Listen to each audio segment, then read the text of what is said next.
Good afternoon, everyone, and welcome to the Meriwether County Board of Commissioners, February 23rd, 2021, 6 p.m. regular meeting. I'll call this meeting to order. If you will, stand for the invocation and the Pledge of Allegiance. Commissioner Hadley. Let us pray.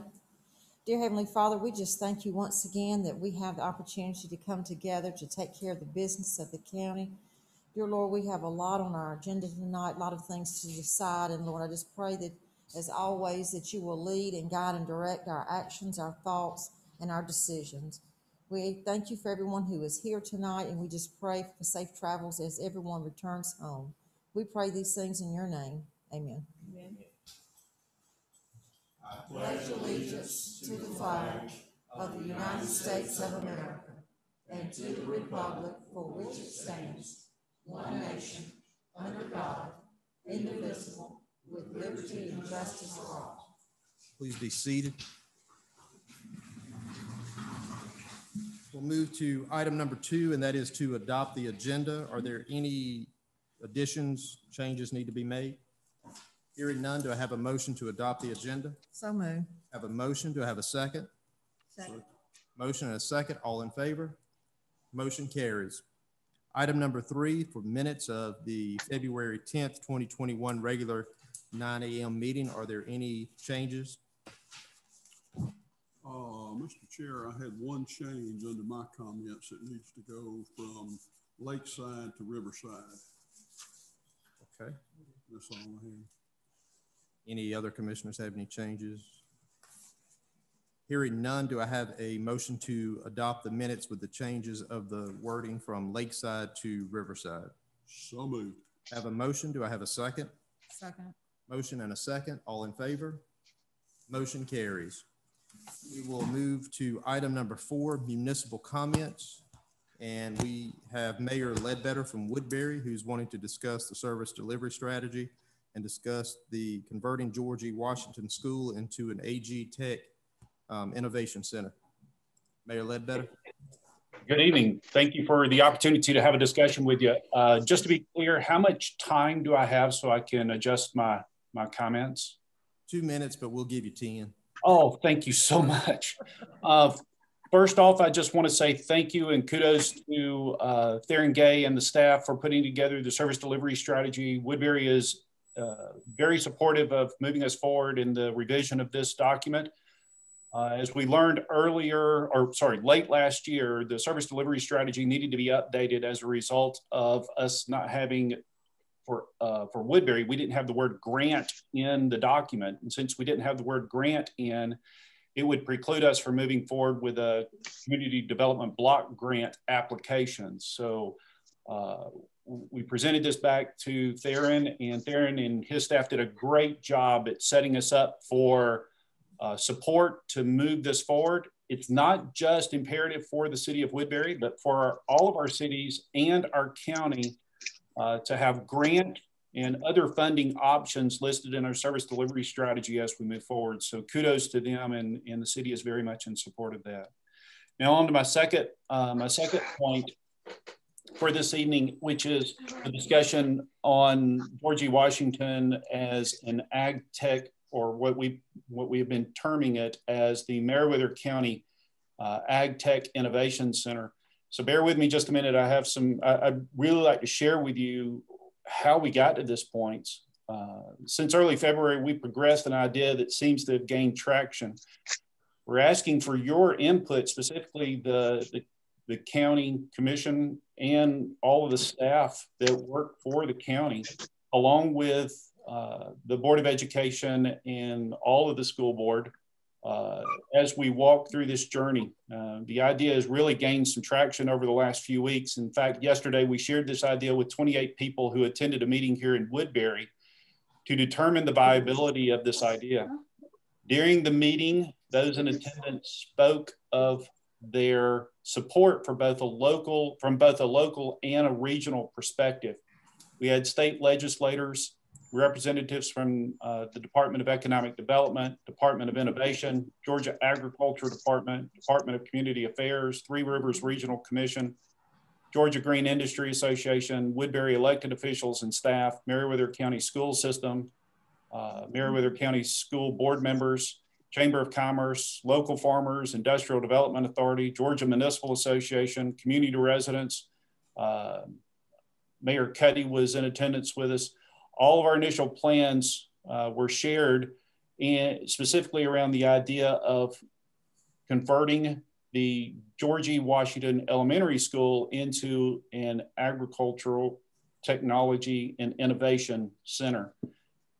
How we got here? Well, in early February, David Knuckles, who is the executive director of the Georgia Centers for Innovation, called to discuss the progress of Woodbury and what our challenges were in our community. And we shared with him some of the things that were going on, what we saw as going good in our community.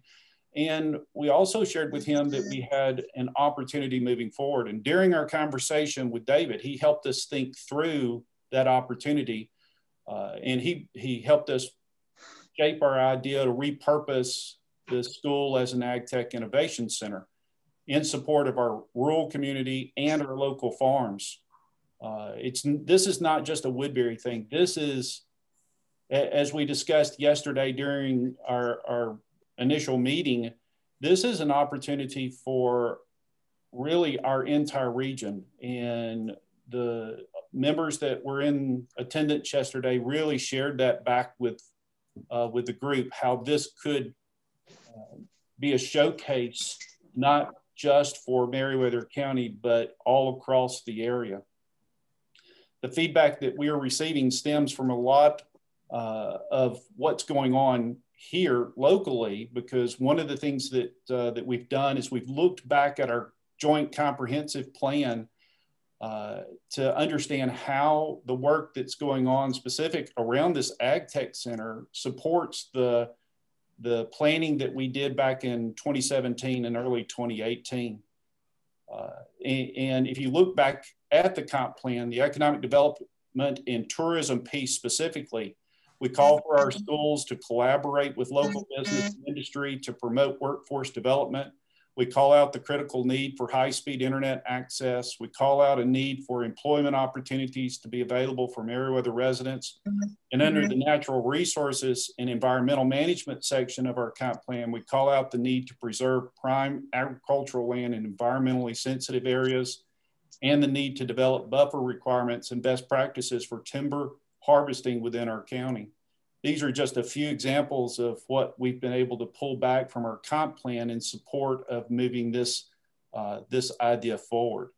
So what are we asking for? Well, we're asking for our community leaders who are willing to work together to understand if the creation of an Ag Tech Innovation Center that would occupy our elementary school's 80,000 square foot space is a viable option.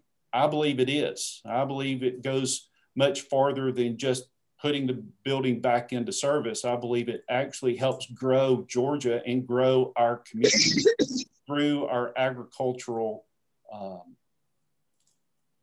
neighborhood, because that's what we are. We are a neighborhood of timber and farms within Meriwether County. And I'm happy to be here.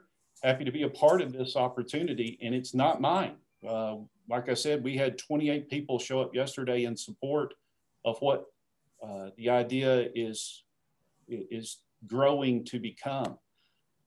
From our meeting yesterday, there's a steering committee working to understand more details about how the center would be organized, staffed, and funded to include grants, donations, and endowments.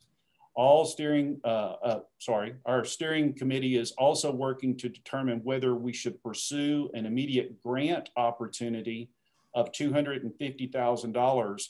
The grant application is due on March the 8th. And through conversations with Cindy Eitzen and Stephanie Russell, who are our collaborative community partner representatives and facilitators as we work through our work that's going on with the Chamber of Commerce. Through the conversations with them yesterday, they are encouraging us to pursue the Partnership for Inclusive Innovation grant that is due on the 8th. And through their conversations, they've really indicated that we've got a great shot at moving forward with this grant application. I reached back out and had conversations with Dr. Al Griffin yesterday and today. We believe that we're going to need some outside support in making this application for the grant. Through conversations with Jessica Taylor with Azimuth Grants, they're willing to support us, but there is a cost for them to support that, that grant application effort of about $7,500. But our countywide team would need to band together to find the funds to pursue this grant. And I'm not sure that, that we will have the time to move that grant forward. We may have to look for other opportunities. So what is our request of you this evening? Well, it's this. Do you believe this is a viable option for our county to pursue? If you do, will you actively support the work? And would the county consider partnering and creating partnerships to make the application for grants as we look for funding options moving forward in support of this opportunity? And I just want to say thank you for the time to share what we've done over the last 4 weeks to get to this point, to even have this conversation. And I'd love to continue the conversation with you further outside of the meeting. Thank you very much, Mayor Ledbetter, for all of that and for all your hard work in the Woodbury area too. Any commissioners have any comments, statements, questions for Mayor Ledbetter? I do. I'm sorry. Mayor Ledbetter has shared this with me several times, and I think it's a very positive move for Woodbury as well as the county. Georgia is an ag state, and our county produces a lot of different ag things, and to have a facility that will bring people from all over the state and maybe outside of the state to get training and look at the most innovative ways to provide ag to the citizens of Georgia and outside would be a very positive move for the county. And I also see an opportunity for the county to work along with this project, with the project that's being done in Warm Springs at the old Eleanor school as well. So it's a great opportunity. And I personally said I definitely would like to support this and just move forward. Thank you. Any other commissioner? I concur. I think we all do, and we're looking forward to working with you and hearing more about it and moving forward in the county. So thank you, Mayor Ledbetter. Thank you very much. You have a good night. Thank you. Thank you. All right. I don't know if there are any other cities on. I can't tell. All right. So we'll move to the next item, and that is constitutional officers. I'm not sure if there are any online. I can only see part of the.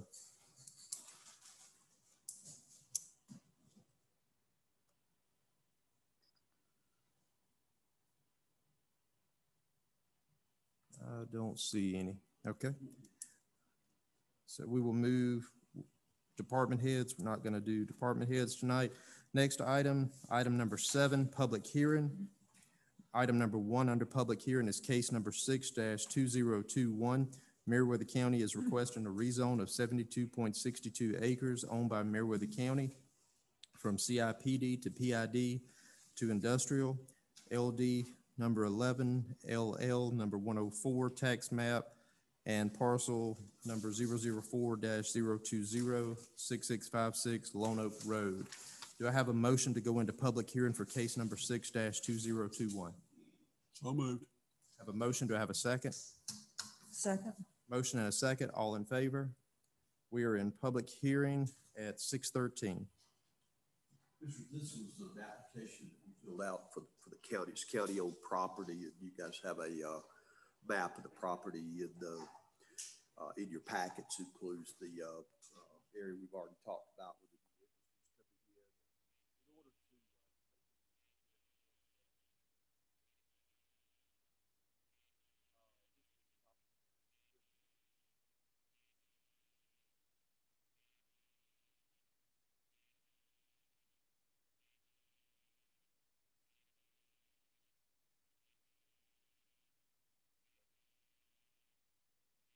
Classification.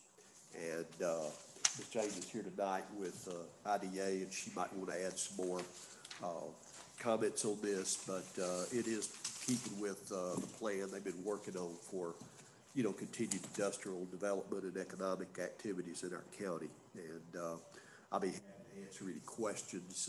You guys had approved the public hearing, setting it back last month, and we, brought that forward for you guys tonight.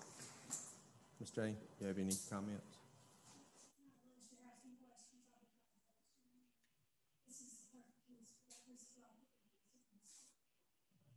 Any commissioners have any questions, comments?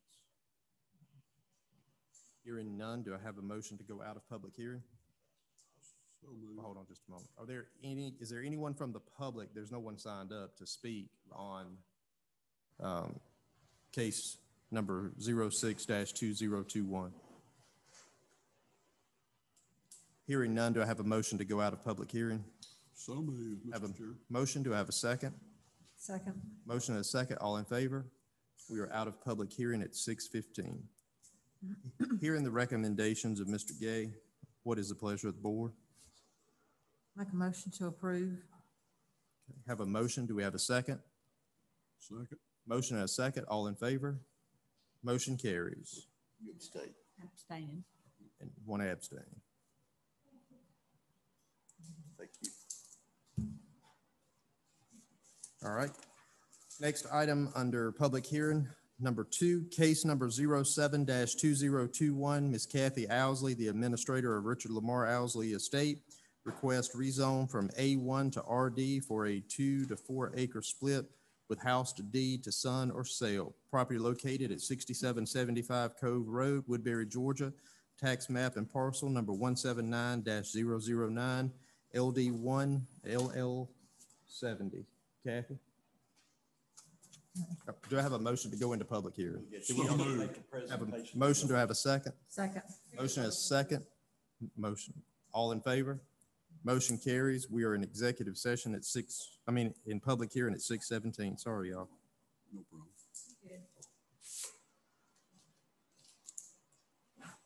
Good evening, everybody. Good evening. We've got a heavy agenda, but we're going to get through it as quick as we possibly can.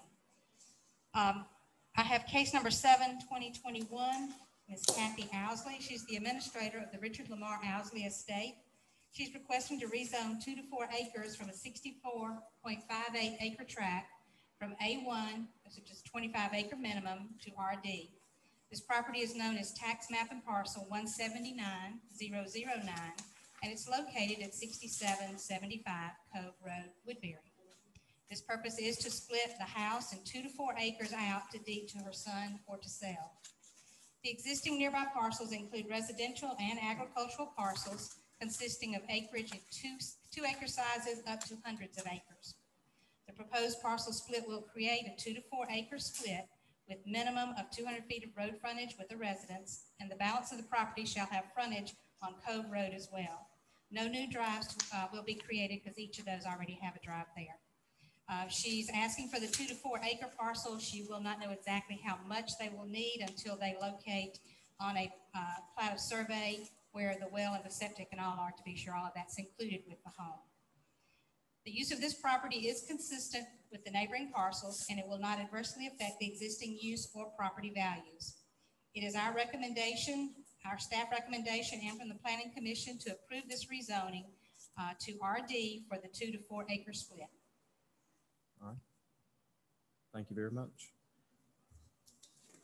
Mrs. Owsley, do you have anything you'd like to add to that? All right. Thank you very much. Any commissioners have any questions? I do have one question. I didn't hear. What was the total amount of this acreage that you're splitting it from? 64.58 acres is the current size of the tract, and she's asking for a 2 to 4 acre split, which is your RD zone. Any other commissioners? Anyone from the public wanting to comment? Hearing none, do I have a motion to go out of public hearing case number 7-2021? So moved. Have a motion, do I have a second? Second. Motion and a second, all in favor? Motion carries. We are out of executive session at 6:19. Hearing the recommendations, public hearing, sorry. I'm gonna get it right by number 7 at least. You gotta say it again. Beverly's usually saying something to me. So hearing the recommendation, what is the pleasure of the board? Make a motion to approve. Okay, we have a motion. Do we have a second? Second. Have a motion and a second. All in favor? Motion carries. Thank you, Ms. Kathy. You take care. See you soon. Allison, we'll give you a few minutes on the other.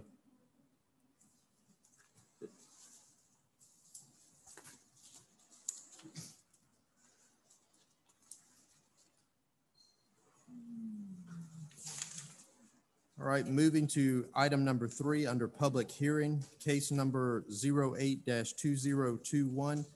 Ms. Ella Beasley is requesting a rezone from RR to LDR to split property in half for each of her children to have property and a residence.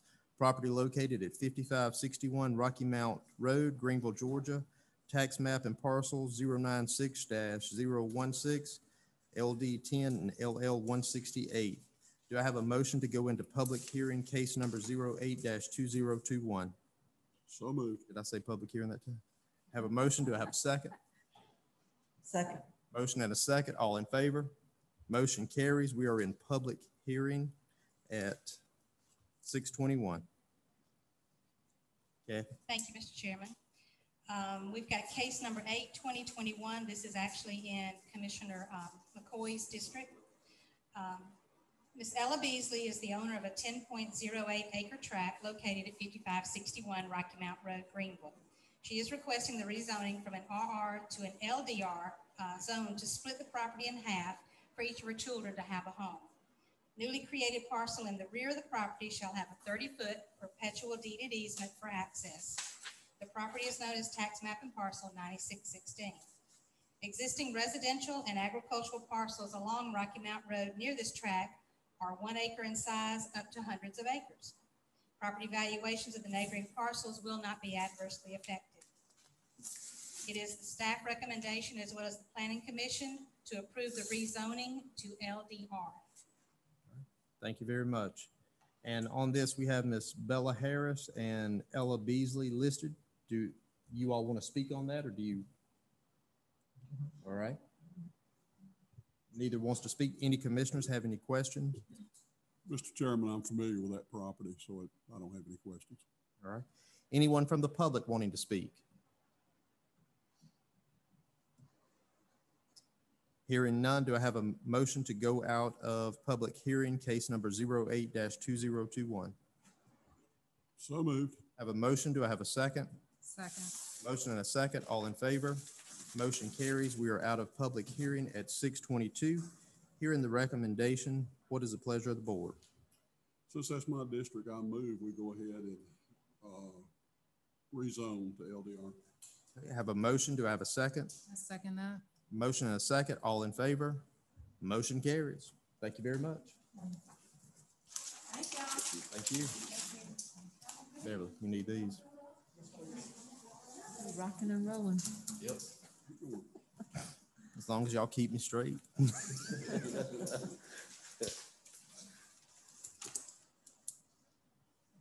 Allison, is there a sheet?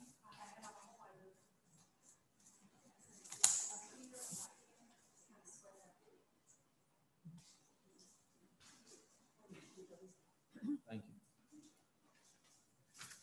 you. All right, item number 4 under public hearing, case number 09-2021, Kelly and Howard Cook. Do I have a motion to go into public hearing, case 09-2021? So moved. I have a motion. Do I have a second? Second. Motion and a second. All in favor? We are in public hearing. Sorry, we won't let me do case number 09-2021 at 6:24. Thank you, Mr. Chairman. We have Kelly and Howard Cook on case number 9-2021. They're the owners of a total of 26 acres located at 1394 Hidden Lakes Road in Warm Springs. And they're requesting a rezoning from RD to RR for limited agricultural use for a hobby breeder of Australian shepherds. The majority of the properties near this parcel are more than 15 acres. Other parcels through Hidden Lakes consist of larger tracts, but some are 2 acre in size. There are parcels along Hidden Lakes Road that have horses, and a large cattle operation is just across the Hidden Lakes Road. Agricultural use on this property will not affect the values of the neighboring parcels, and it fits with the surrounding parcels due to its size and use. It's the recommendation of our staff and the Planning Commission to approve the rezoning to RR. It is your recommendation? You say it is your It recommendation? is the recommendation, yes. All right. Thank you. We have listed Kelly Cook, if you would like to speak. I can answer any questions. Do you have any statements or anything further? Sir. Okay, thank you very much. And we also have Craig Norris listed. If you'd like to speak, come to the podium and just state your name and address for the record, please. My name is Craig Norris. I live at 1166 Hidden Lakes Road, Warm Springs. I'm the current HOA president for the community on Hidden Lakes Road. The community has entrusted me to come and speak for them today. It's against, we held a vote, and the majority has voted against this. They would not like to see a rezoning for a business purpose in our neighborhood. We do have HOA covenants, which I brought copies of for everyone, that have several line items that would be against building a dog kennel or rezoning for a business purpose. I do have copies of it for everyone if anybody needs those. Okay, please. At least one for the county clerk to make part of the record. Mr. Chairman, Commissioners, we'll move forward with that, and I know Michael's on the thing here. I'm sure would agree. There's also a copy of emails. The covenants, private covenants, homeowners association covenants are not part of the county. They're a private agreement between homeowners, so they're not really. Unmute yourself, Michael, if you want to speak. Farron is correct. I mean, covenants are essentially contracts between the private parties. It doesn't have any effect on your ability to approve or reject a rezoning. All right, thank you. Anything further, Mr. Norris? It's the wishes of the HOA and the people who live on the road to not have it rezoned for a business purpose. We're just concerned of bringing businesses in. It's a single lane dirt road maintained by the county, which we do have a lot of problems. Any additional traffic, any additional noise, we kind of consider it to be a oasis out there. We kind of wanted to keep it that way. Thank you. Ms. Cook? Yes. You would like to make any statements in reference to that? I raise dogs and they mainly leave the area. I don't sell any locally. That's why we moved south of Atlanta so we could ship them out there. Not one of these stayed this last time. There's very little impact that hits the road. I don't have people coming in because it brings in diseases. I don't have tire kickers, things like that. What else? Well, we're going to do some abatement. We're going to grow some up. We're going to grow some Elaeagnus because we only have one neighbor. The other is Swan. We're going to grow Elaeagnus just to try and help with noise if there is any noise pollution that comes from the dogs. How many do you plan on breeding? I have 7 bitches, 10 dogs total. 3 of those are studs, but they're not all of age. So I have what, 5 of age right now. So, I don't plan to get any bigger than that. I take care of them by myself. And you all live on the property? Yes, yes. They help me. He delivers them to the airport. Colton helps me raise and socialize them. So it's a family affair. What else? Yeah, we try and stay in our own lane and stay out of everybody's business. Any commissioners have any comments, statements?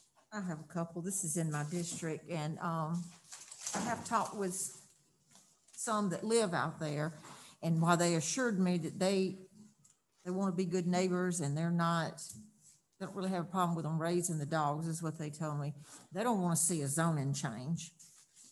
I don't know if there's any other options, for, a variance or something. I mean, I don't know. I'd have to ask Kathy or Michael or somebody about that, but their concern was that they don't want a overall zoning change for their area.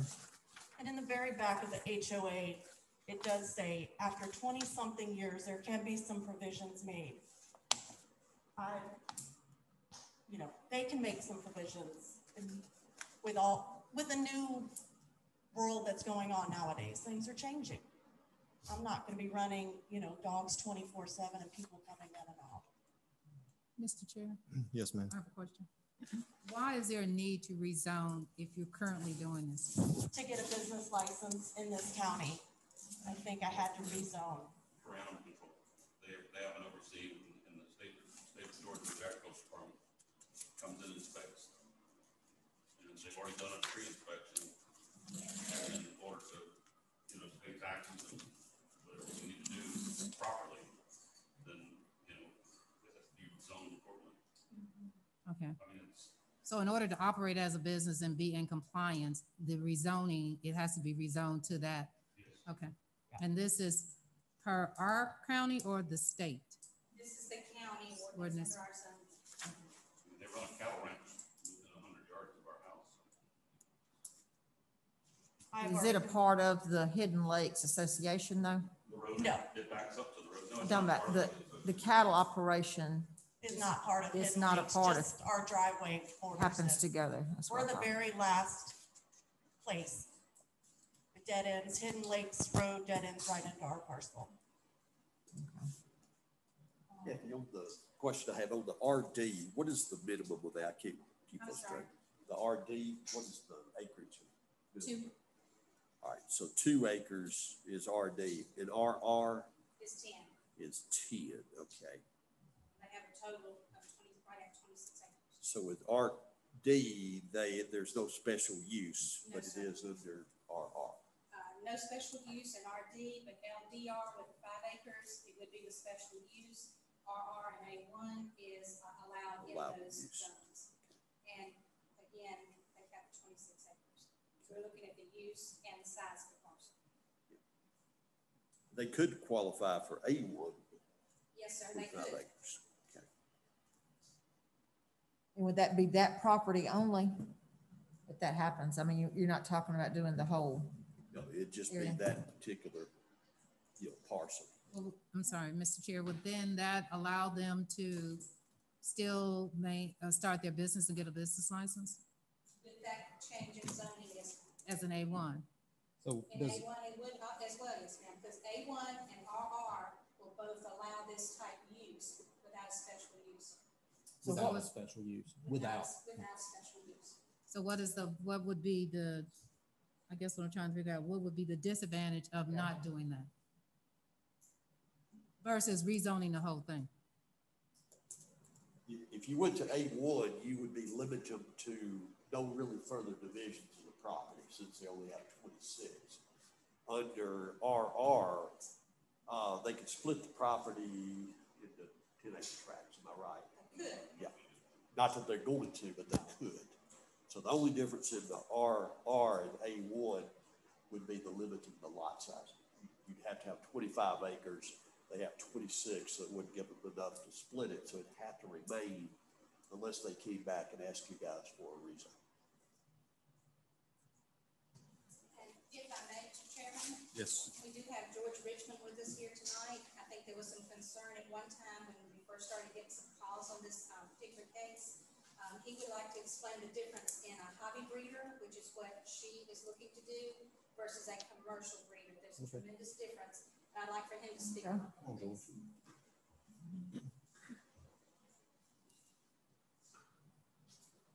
Evening. My understanding, we already have provisions for 1 breeding per year per resident. So hobby breeders are usually just 2 litters a year. So it's not that much of an increase. And if they do most of their rehoming without foot traffic coming into the neighborhood, I don't see where that would make a difference on the road whatsoever. But that's the definition. Puppy mill is more than 2. Hobby breeders are usually around 2 litters a year. and that's the max, Yeah, we already allow 1. and that's the max, Yes. okay. Does that fit, Miss Cook? Oh, what's that? Is that 2 a year? Does that fit into what you would do? I just go by what the state regulates. I am not a commercial breeder. That's 20, what is the commercial, what does it say? 20 bitches is what the state of Georgia has as a commercial. Do you have that definition that I printed off? So I am not a commercial breeder. Yeah. I have 10, 7 of them. I don't know how many I'm going to breed a year. I have 4 that are of age right now. But if you're hobby breeding, it would be 2 litters per year maximum. I don't know what the definition for hobby breeder is in the state of Georgia. Is that for or this county? I don't think that there is a definition of, I know, just know I'm not a commercial breeder as per the state. I already had the state come out and they did a pre-inspection on me, and, you know, we got legal with that, made sure that we were in the parameters. I have to be inspected twice a year by the state. USDA may get on board if they ever get enough employees in that have to also come in and inspect. There's a whole bunch of red tape that goes along with breeding. The board could, again, and Michael could review to let you guys know, but the board could add a condition, I think, limiting the number of litters per year if that makes the neighbors more comfortable and everything, and there's an agreement with it. So that would be an option, I think, that you guys could look at. Mr. Chair, I have one other question. Is for the gentleman who's with the HOV, the home thing, your main concern is just the overall rezoning of the whole area, of that whole area, right? No, ma'am. Our main concern is the fact that if we allow one business to be zoned into our neighborhood, the next time I step up here at the platform to try to say we don't want another business in the neighborhood, we don't have a leg to stand on because we've already allowed one in. And we do not want to start having to deal with business traffic and just whatever else the business may bring. I mean, the neighbors kept bringing up State Farm, just as an example. You know, that if this isn't their forever home and they have it rezoned already for animal breeding, the next person that comes in there, what are they going to be breeding? You know, or another person brought up, we have several well into retirement age people in our neighborhood. God forbid something ever happens to one of them and their house gets sold, but then someone else buys it with the intent, the same as them, to bring in another business. We can't do anything about it. We have no leg to stand once we allow it. Were we able to find the state definition for hobby breeding? I pulled it up and it really didn't. Also, I was confused because Mrs. Cook is the one that told me in the beginning that a hobby breeder was 2 litters a year. And I have it in an email. I was going to try to look it up on my receptionist chart right now. So I was confused that was under the intention. So some of the neighbors were kind of, oh, it's only 2 litters a year. But once we did send the email out for a vote, like I said, there was one that was in that it's their property, they can do whatever they want. 3 were whatever their closest neighbor is will go with them, and the rest were against it. Closest neighbor doesn't mind the dogs whatsoever.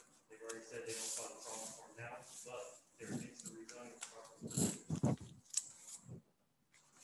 I mean, Assyria's a cattle farm that's been there for, I don't know how long, Great Harm Farms. That's like Angus Cattle Ranch. I don't know how long it's been there. It's been there forever. Yes. And this is mainly the housing development that is right around the Great Harm Lake. It was created by the Army Corps of Engineers in 1982, I believe it was. Is Michael still on?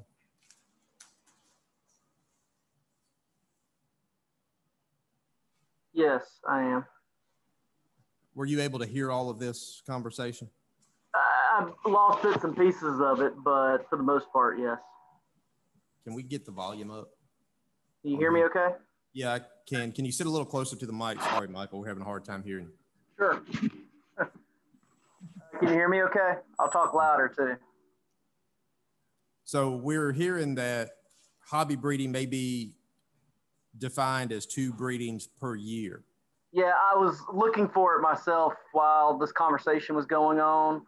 I think it falls under a regulation, which I don't have easy access to right this second. If I recall, we've had I know that in the past, I think in the maybe a previous administration, we passed a special use permit for a hobby breeder, and I think it had the same definition.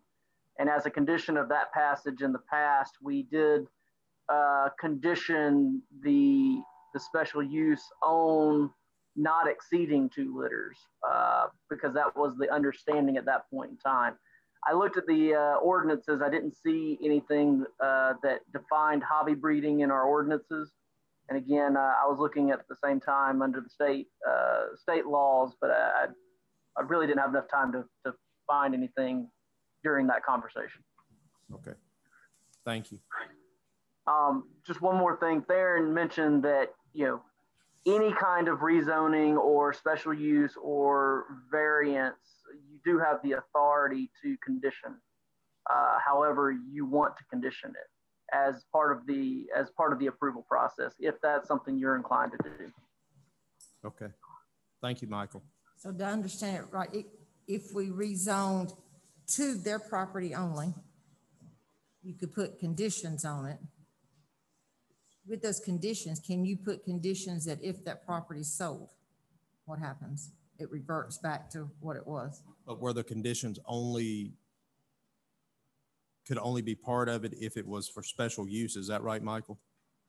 If we rezoned it A1, which gives them the 25 acre, that doesn't have the special use under it, right?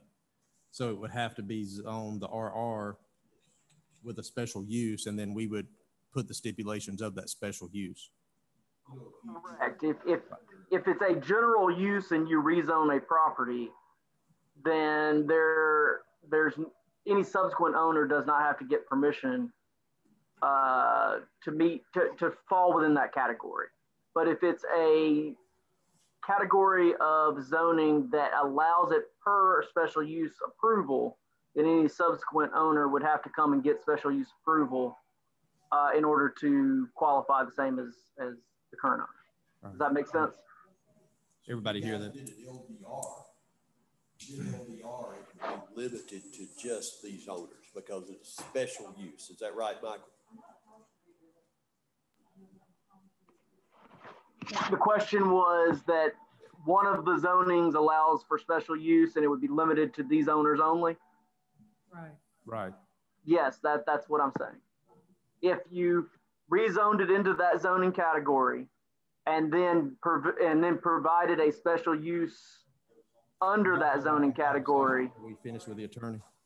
And then allowed a special use under that zoning category, it would be limited to that particular owner and would not follow into a new owner at a later date. Does that make sense? It does. Yes, it does.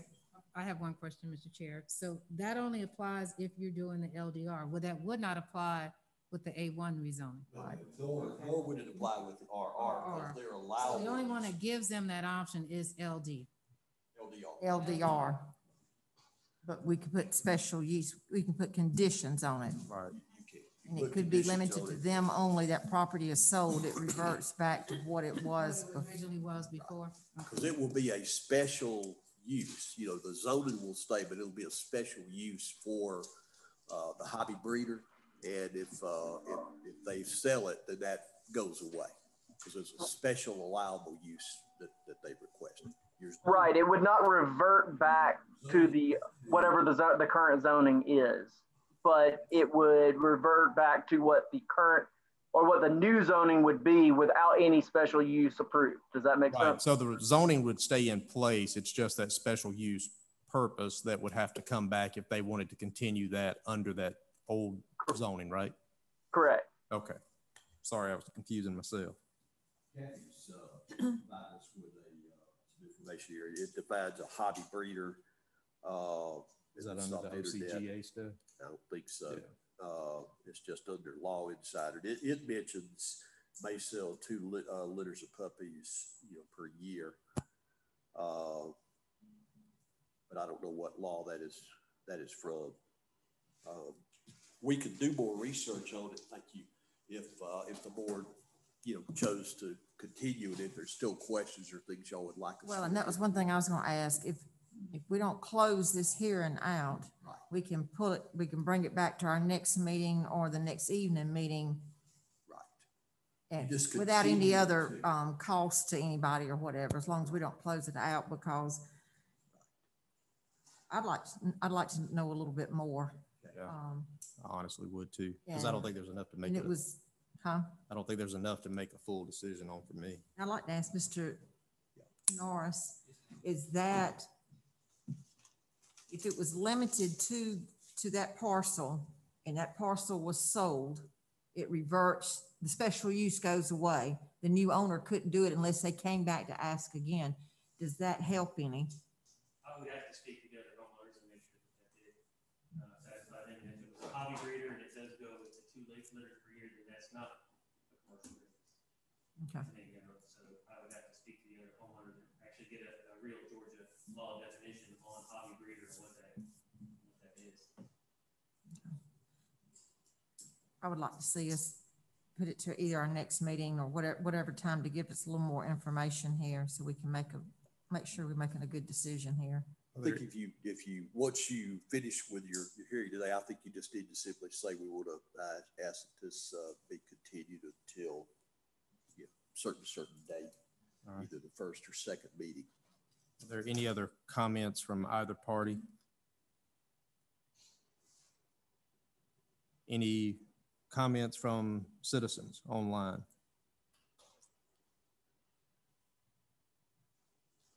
Hearing none, do I have a motion to go out of public hearing? Before you go out, you just need to continue it. We're gonna continue. So we don't need to vote on that outside of it? No. Okay. You just need to continue the meeting instead of going out of the meeting. Do I have a motion to continue case number 09-2021 to our next meeting in March? So, I have a motion. Do I have a second? second. Motion and a second. All in favor? All right. Thank you. That's it. So we'll do a little bit more March the research on 10th. this to get an understanding. It's at 9 a.m. Does that work? Wednesday meetings are in the morning. Sorry about the inconvenience, but we just want to make the right decision.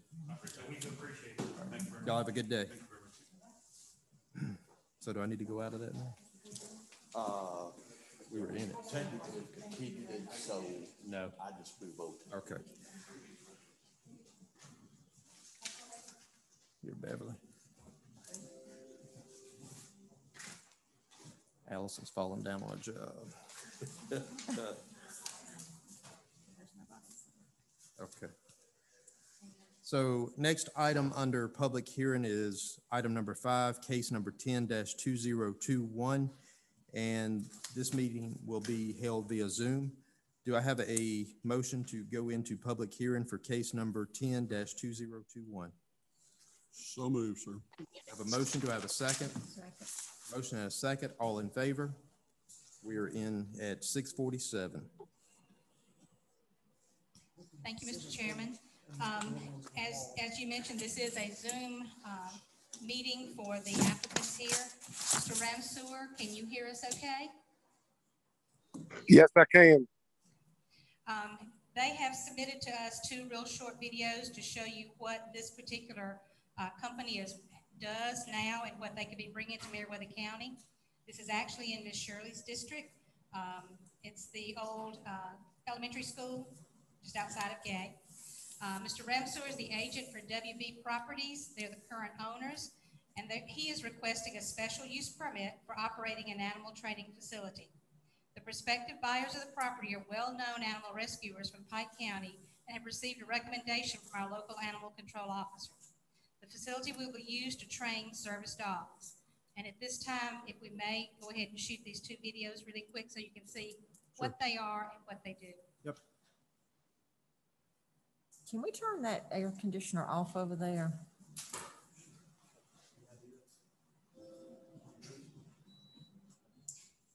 We started with Tap Canine, that's the dog training company and the boarding company.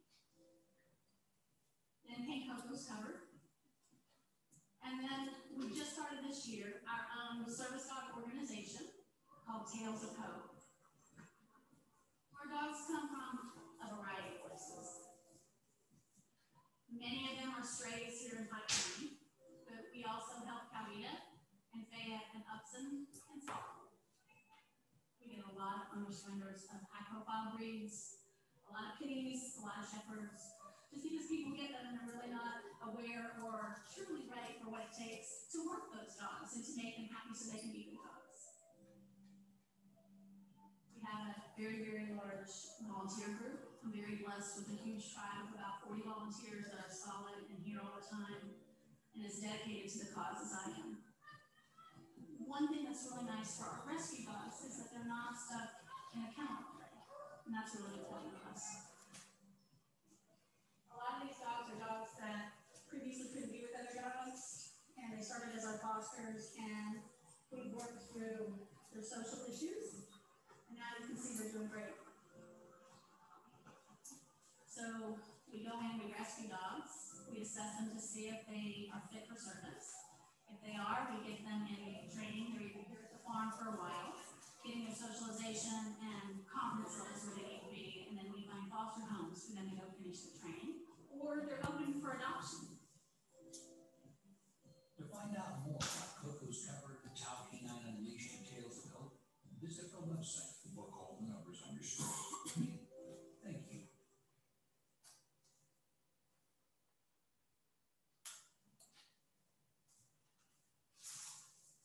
And there's a second one, is that correct?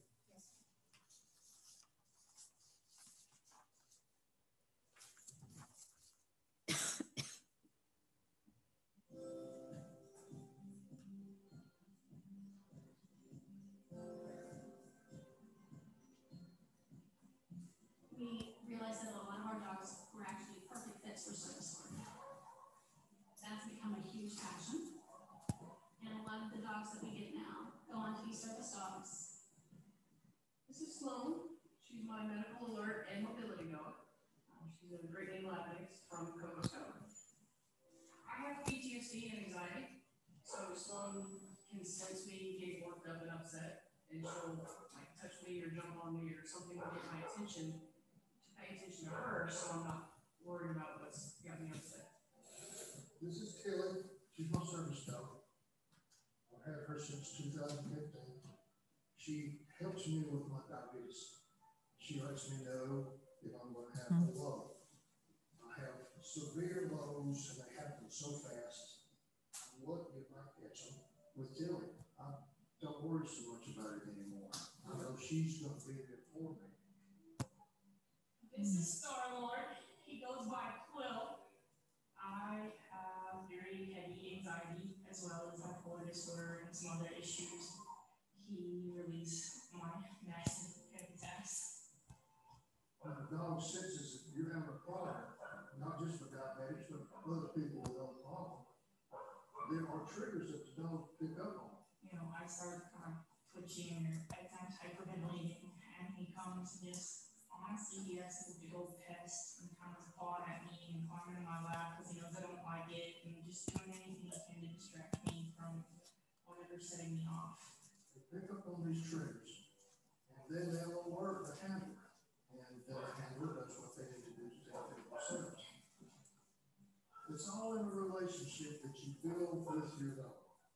The stronger your bond is with your dog, the more your dog is going to relate to you and take care of you. We've managed to take dogs that were feral animals that had never been around humans before, and we turned them into service dogs. Dogs that have been discarded, dogs that have been left or abused, and we rehabilitate them, get them healthy, and whether it's veterans or whether it's civilians or whether it's autistic children, we give them to people that are the same way, and then they save each other. We get dogs in, and once they're trained, the veterans come out, and you know, it's kind of like the dog chooses them. It's really cool to see it happen when it happens. All of a sudden, you see a person that's had a hood on, their sunglasses on, they're shut down to the world. They don't want to talk to you. They don't even want to say hi to you. So they get this dog, and all of a sudden, you know, the sunglasses will come off, the hoods come down, and they're engaging. It's just amazing how it changes everybody's life. It changes the dog's life because they come from a shelter or own surrenders that are broken, and we fix them. And in the process of fixing them, we get them ready for somebody else, and they have a whole new life. And they meet that person, and it's like the magic happens. I didn't like to leave the house.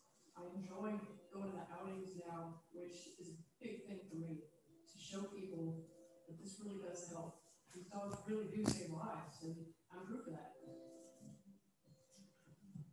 To find out more about Coco's Covered, Tau Canine Unleashed, and Tales of Hope, visit our website or call the numbers on your screen. Thank you. Thank y'all for taking time to go through that. Mr. Ramseur not only is the agent on this particular piece of property, but he also serves on the board for this group. And just to give you some more quick background on them, Coco's Cover began in 2012, and they focused on Pike County only, and mainly doing spay and neutering of dogs and cats.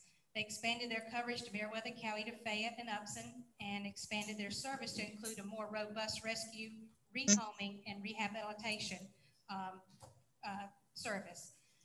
Susan Aaron then opened the TAO K9 Unleashed, which is a premier dog training company in the southern suburbs of Atlanta.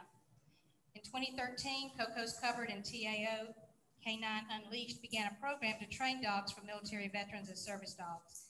Tales of Hope was formed in 2020, and it serves a wide range of people: military vets, first responders, autistic children, diabetic adults, and children. Given the current condition of this property overall, this will be a welcomed remodel and cleaning up of the property. The building is located at 22599 Georgia Highway 85 in Gay. It'll be remodeled to suit the needs of the buyers. The proposed buyers have planned a 3-phase remodel for this project. Phase 1 renovation will include 5 sections of kennels within the south side of the existing building, an exam room, office space, storefront, and area for cats and kittens. The entire property will be fenced and cross-fenced for specific uses. You will have in your packets information on these renovations to actually show what I'm explaining here.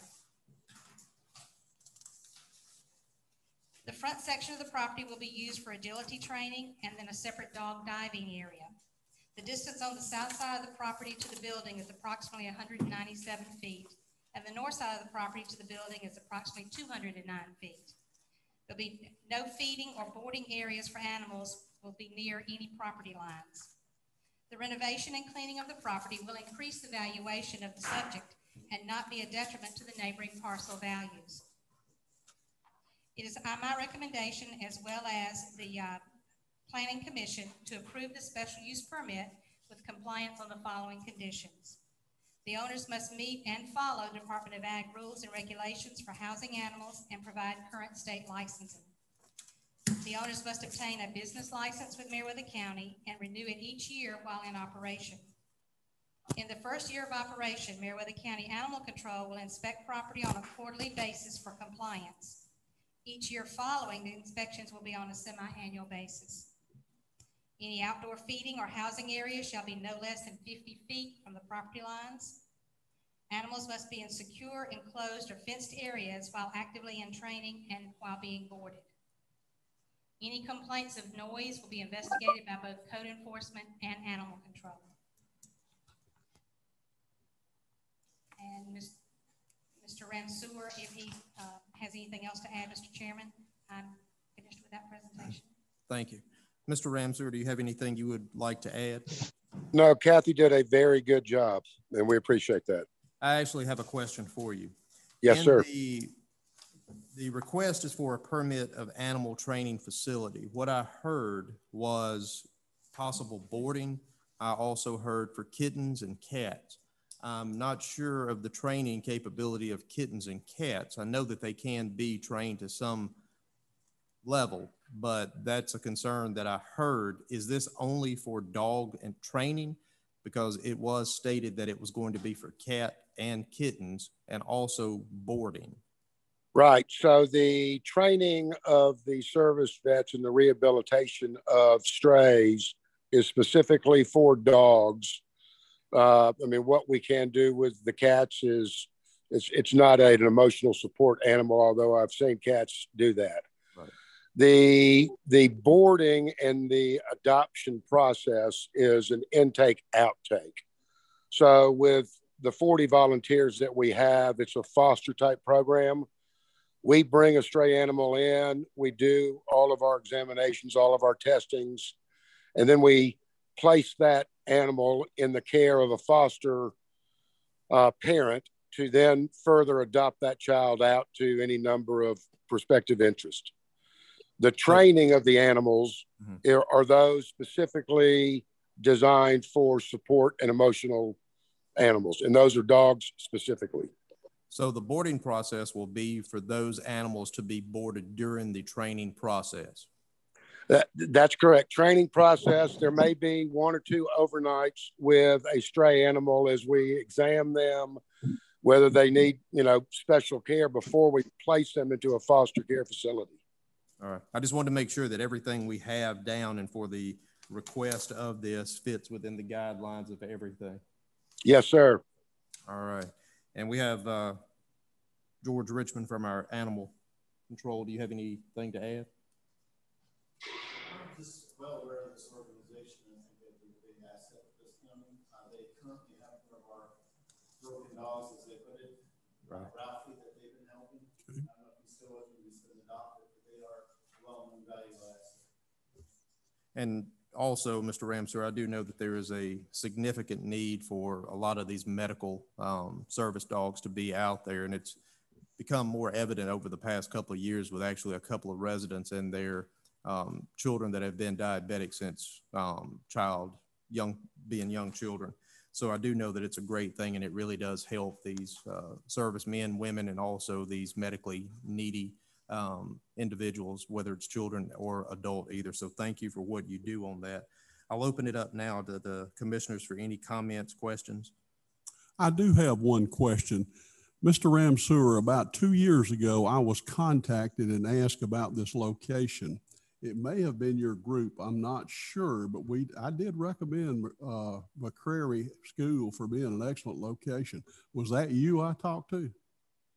It may have been someone from our real estate search committee 2 years ago. We have been searching for an adequate location for about 2 years. So it may very well have been. Other locations just didn't suit our needs, and we just were drawn back to this facility because of its infrastructure, the volunteer base, and the location of who we service is just a perfect location.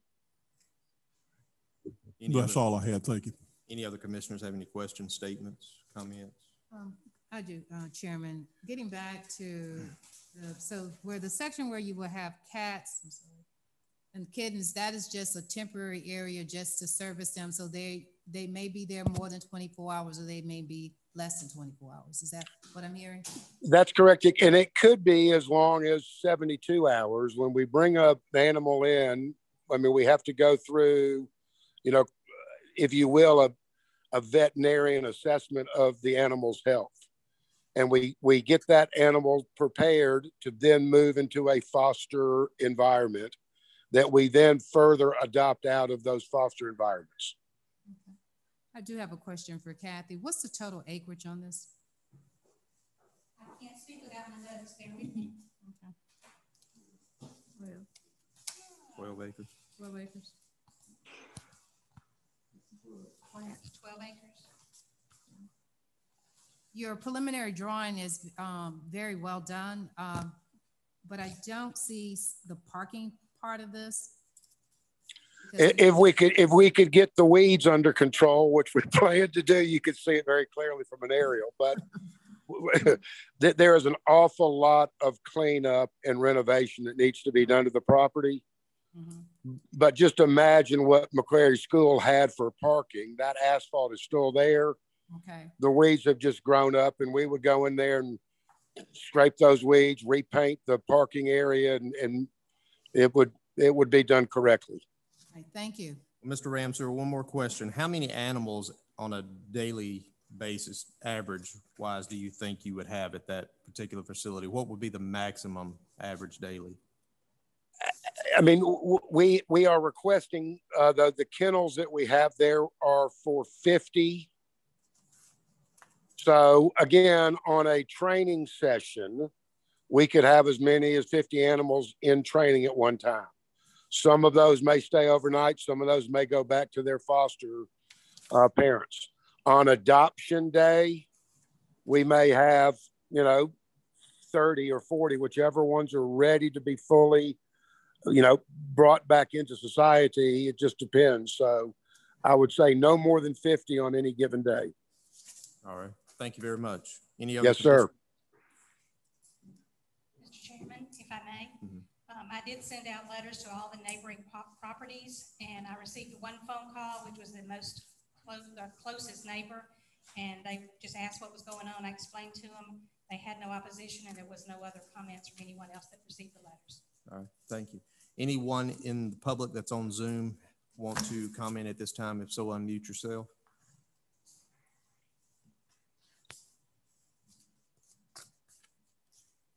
Hearing none, do I have a motion to go out of public hearing, case number 10-2021?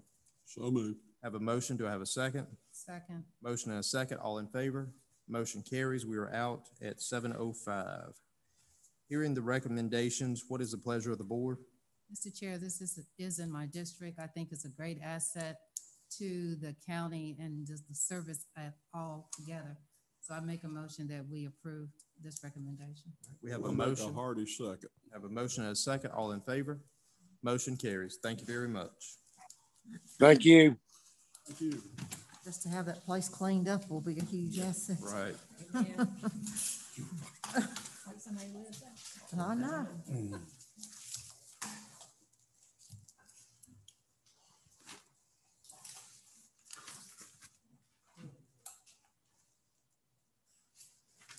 All right, item number 6 under public hearing, case number 11-2021. Do I have a motion to go into public hearing? So moved. Have a motion. Do I have a second? Second. Motion and a second. All in favor? Motion carries. We are in public hearing, case number 11-2021 at 7:06. Kathy? Thank you, sir. Ms. Sandra Tigner is the applicant on this, and she has provided a short video for us to also look at. I was just speaking with her to see where she would like to have that put in. So we'll go through the beginning of this, and then I will cue our IT folks over here to start the video for you. Okay. A special use permit to operate a four-wheeler dirt track has been requested by Sandra Tigner, owner of 10.72 acres off of Branch Hebron Road in the Odessa community. The property is known as map and parcel 35-030-005. Located on this tract of land is a cleared dirt track for four-wheelers and dirt bikes. Also, the owner wants to have horseshoes and cornhole for the public. Maybe roll the video, please. Sure.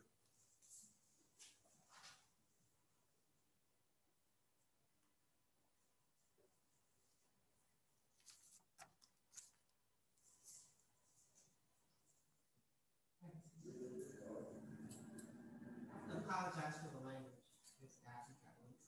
Oh, that's okay.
office was made aware of the activities on this site when flyers were posted in the county tax building advertising the location and times to ride. Per Meriwether County zoning ordinance, parks and recreational facilities require a special use permit unless located within the neighborhood commercial or industrial zoning districts. Current zoning on this parcel is RD. Its purpose is to provide medium-density residential area with no public sewage and to preserve the rural character of Meriwether County. Typically, this would be for private residential purpose. The neighborhood is majority land tract only. 2 parcels beyond this subject do have homes with full-time occupants. Large tracts also surround Branch Hebron, where owners have weekend getaways and hunting land. Once you pass the subject property, there are only 1 or 2 more lots in the RD zone area. The balance is in the RR. There is a concern for proper area for parking of the vehicles with trailers on site. No parking or riding of unlicensed vehicles is allowed on county road or county right-of-way. This activity also poses issues with the safety of riders and other participants. Freestanding restroom facilities should be available for this type of use. Buffers should also be in place along the property lines. Included in your package, you do have some emails from some of the property owners who also received letters that were sent out to all the neighboring parcel owners to make comments or either attend the meetings. Mr. Williams was not able to attend our Planning Commission meeting. He had a medical procedure, but he did submit an email there that explains his concerns. Mr. Powers did attend our meeting, and he voiced his concern in a phone call with me, but also to the staff members that were at the Planning Commission meeting. I had other phone calls from other neighbors that had some concerns, and I believe, I haven't seen the list, but I do believe we have some of them here tonight that were not at the Planning Commission. The valuation of neighboring properties will be affected by this dirt track. The noise and increased traffic is also a consideration in allowing this type of use on the property. I truly believe there is a need in Meriwether County for some type of recreational facilities, but based on the location and the current zoning of this property, I don't feel that this is the proper location. My recommendation, as well as the Planning Commission, is not to approve the special use permit because of property valuation decrease and the disruption of neighboring property owners' enjoyment of their property. After we had our planning meeting, Ms. Tigner brought in some more information where she addressed some of the concerns that are in your letters. And do you have the copies to give to them tonight? They have the copies?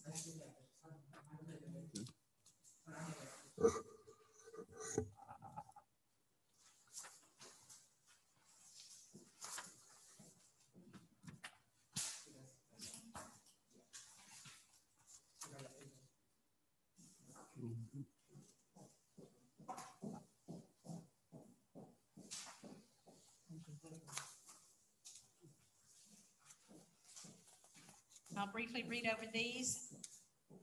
Getting Dirty in Odessa, Tracks 360 is the name of the facility. Number 1, she would change her sign to read there would be no dirt bikes.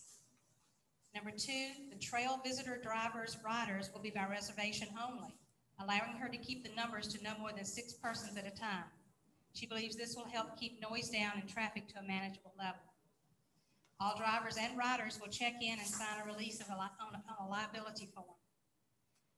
Each driver and rider will be given a wristband with a start time. This is an additional tool to track riders for accountability and safety. Each driver and rider are required to wear helmets. No person under 18 years of age may ride the trails alone. A special peewee and toddler trail are for use. These areas are clearly marked when in use and have benches so parents can monitor children at all times. A tree house, sliding board, and swing set is also for young folks to be active. A fence has been built to prevent young riders from unintentionally rolling into the creek. Splash, yes. Safe, no. Creek water level is about 3 inches high. She also addressed some of the property line concerns. A neighbor had a concern that since property lines are touched, a rider might go onto his property, therefore a possible liability issue could arise if an injury occurred. Number 2, private property signs have been clearly posted in addition to downed tree limbs and debris blocking the entrance. Anyone attempting to enter that area must make an extreme physical effort to remove the barriers in place. A permanent fence closure will be built in the near future. That trail has been closed for any vehicle travel. It will serve as a buffer between the two properties. This road and trail will only be used for maintenance as needed. This will help to preserve the integrity of the property. Since the addition of a pond with seating around, I have brought seniors from community outside to relax in a safe outdoor park setting. Parking areas are clearly marked for trucks and trailers. This area is provided as a place for the community to gather in addition to keeping four-wheel riders off the Odessa Road, which is a main road.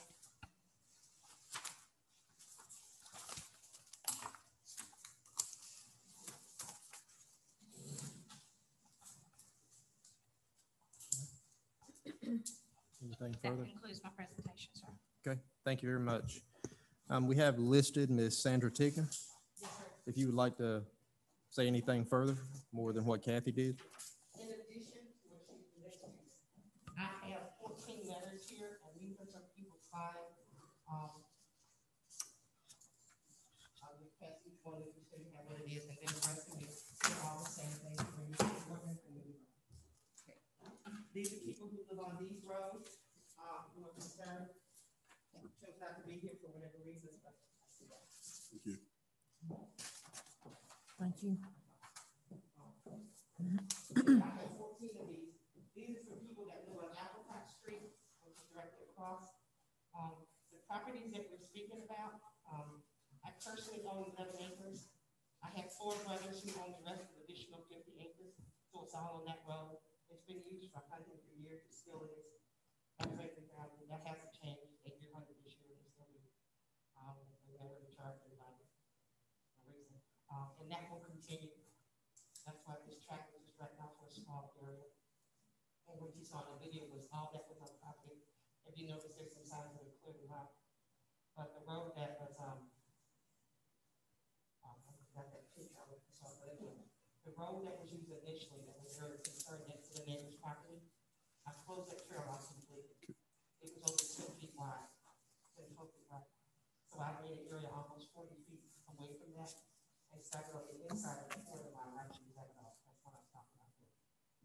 And the rest of it just went back. Oh, I didn't know that. Okay. How far back do I need to go? Okay, yeah. So anyway, I have my brother, Jamie Tigner, who's on Zoom, whose property is directly next to mine. So and my other brother, who's directly next to him. Jamie, did you get on? So let me get this clear before we get that. You're saying your brother's own property next to this, but we're talking about your 10.72 acres, correct? Yes, sir. Okay. Along those lines, Mr. Chair, I have another question. How much acreage is actually involved inside your track? How much does it cover? Your dirt track? Four-wheeler track, sir. Your four-wheel track? No, excuse me. Going back, it's almost 4 acres back that way. Then it loops around, comes around. That's what that video was. It goes back and comes around. It doesn't go to the end of the property. I just haven't. I've done more zigzag this way, and I've gone over this way. So virtually you're taking up all the property for? No, not even that. It's not even all of that. I mean, I go back 3 or 4 acres. My property goes back 10 and a half, almost 8 acres that way. So we haven't even gone to the end of the road there. We just go up around, make loops around, circles in that property right there. The property that has cut off the most is by the neighbor's property on the left, which is a concern. If somebody went on that property and I had used that initially, and that's why I just moved it over. Just closed that off and started again. Property is kind of, and I'll pass this record by it's kind of along the new property, not a lot of footage, which makes it pretty bare. Okay. Oh, okay. All right. Anything further, Ms. Tigner, to add? Not at this time. Okay, thank you very much. I actually cannot make out who this is at 257 Arbor Chapel Road, the name. Oh, those 2 of my neighbors that came by? Okay, they're on here to speak. Yeah, they were. They came to that. They left? Yeah, they left. Okay, so I can, You can cross it out now. and then Henry Woodard was the other? Yes. Okay. Okay, thank you. All right, we have Ralph Sims. If you would, if you'll just say your name and Tell us your address, please, sir. My name's Ralph Sims. I own property at the end of Branch Hebron Road, 100 acres, 102. I'd first like to say you got a worthy endeavor trying to help the kids. It's nice that you're trying to do that. I agree with that. I want to be a good neighbor, but at the same time, I do not want to devalue the property that we purchased. We use it primarily for hunting. We do have a small house on it, just for basically hunting cabin is what it is. We're concerned about noise pollution during hunting season. It would just ruin hunting season, which goes from September through December, but mainly through November. I'm also concerned because my property is below that there could be environmental concerns other than noise. You know, fuel spills, oil spills, etc. The creek that runs, I'm not exactly positive, but somewhere in the area of this property runs down behind onto another piece of property. There's a small lake there, and then it drops on down to my property and goes on down to, I think, Lake West Point. So I have concerns about that.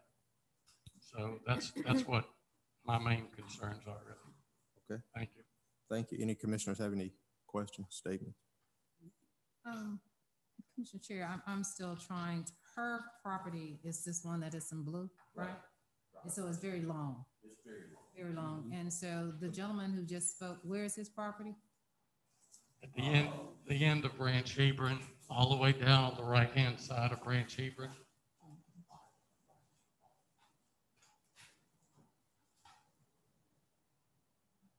His property's way over there.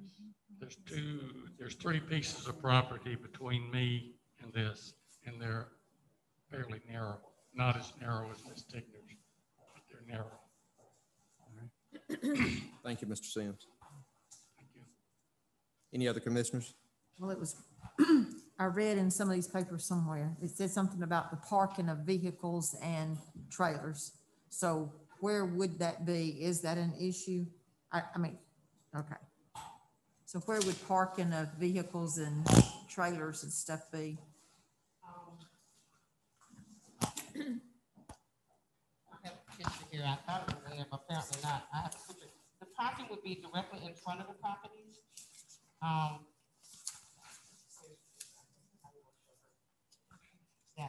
That's all. Yes, ma'am. That's clear. Okay. It's parking just for, because people bring in 4-wheelers and they bring trailers. That's why. What would be that area? What would be the size of that area roughly for parking? I guess the width of the property. It's pretty wide there. Yeah. Just up to the creek. Yeah. And you stated you would limit it to 6? Yeah, 6 people at a time on the trail. How long would they be allowed if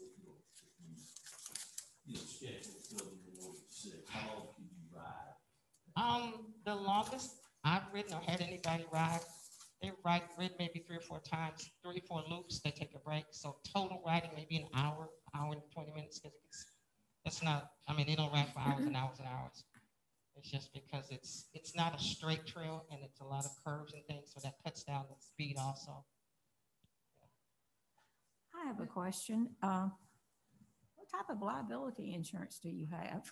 I mean, to me, I see accident written all over everything. And I don't know if that's my old training as an x-ray tech, and never liked 4-wheelers, never liked trampolines, never liked a lot of things that cause danger or whatever.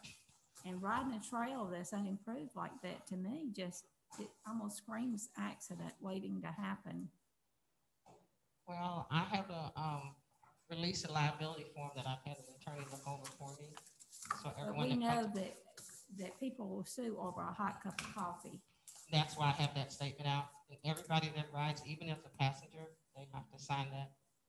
That doesn't preclude them from suing, though. It doesn't preclude them from winning either. Yeah, I do understand that, yeah. No, I don't have anything else. You have someone there at all times to check them out, make sure. Whenever someone's there, I'm there. myself or someone else is there always. Yeah, I don't have anybody on the property now. What about hours of operation? I've only done the sun up to sundown. I've never had more than 5 people at a time anyway. But I mean, as far as limited, just because in addition to that, my church is on that corner, so I certainly wouldn't have it during church hours. I mean, I belong to that church. I work there at times, so that would be on a Sunday anyway, but mostly on Saturday. And as far as the hunting season, it just was over. We even had, but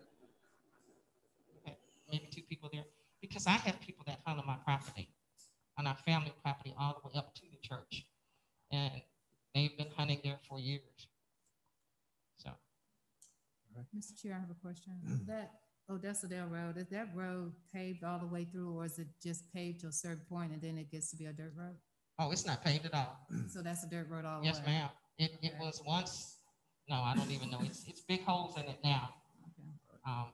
So for those who do attend, or those who have been attending, are they riding there, or are there facilities on a flatbed or something? I mean, when they get there, I guess what I'm trying to send, are anyone ever on that county part of the road?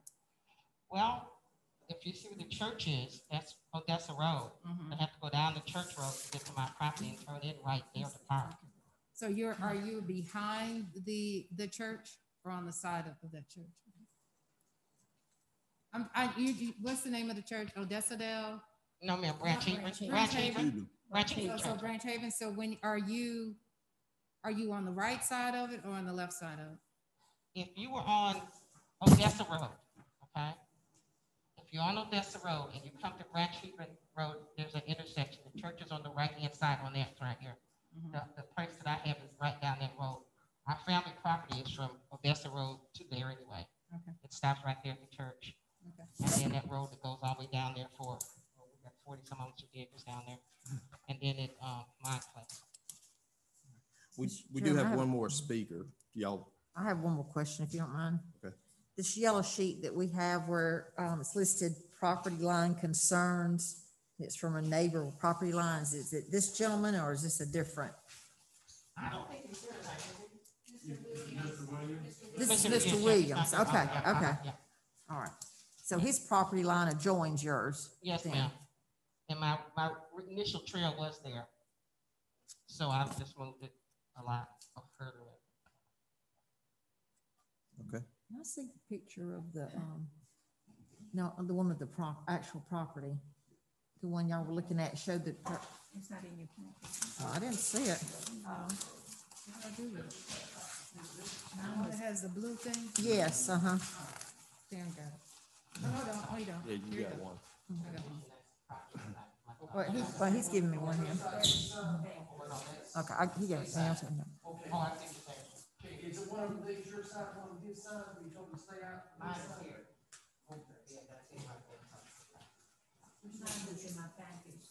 Well, see, I didn't see it in there. Well, Just thank you, Ms. Tiggin. We'll let Mr. Jay Harmon, if you'll come up, state your name and your address, please, for the record. Mask on or off? So I'm Jay Harmon. Kind of come here with a heavy heart because I love the Tickner family. They've been a part of the Odessa community probably longer than I have, or as long. And the way I found out about the dirt track was back during hunting season. I was down on Woodard Road, which is west of there, and we found 2 guys had a trailer parked up against our property, and we couldn't find. And anyway, two nice guys, no problem, came up on 4-wheelers, and we were like, "What are you doing down here?" And they said, "Well, we're out looking for this dirt track," and I really had no idea. I said, "Well, it's not over here." And I said, "Where's it supposed to be?" And they said, "Well, Branch Haven Road. That's where you're miles away from Branch Haven Road." And they were down riding the public dirt roads. And so then I saw the signs, and I kind of looked at it, and then I heard through the neighbors and everything about this.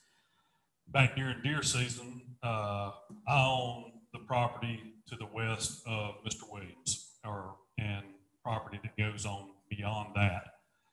And back during deer season, I didn't know where it was coming from at the time, but I mean, you could just hear, and I'm probably a half mile or so from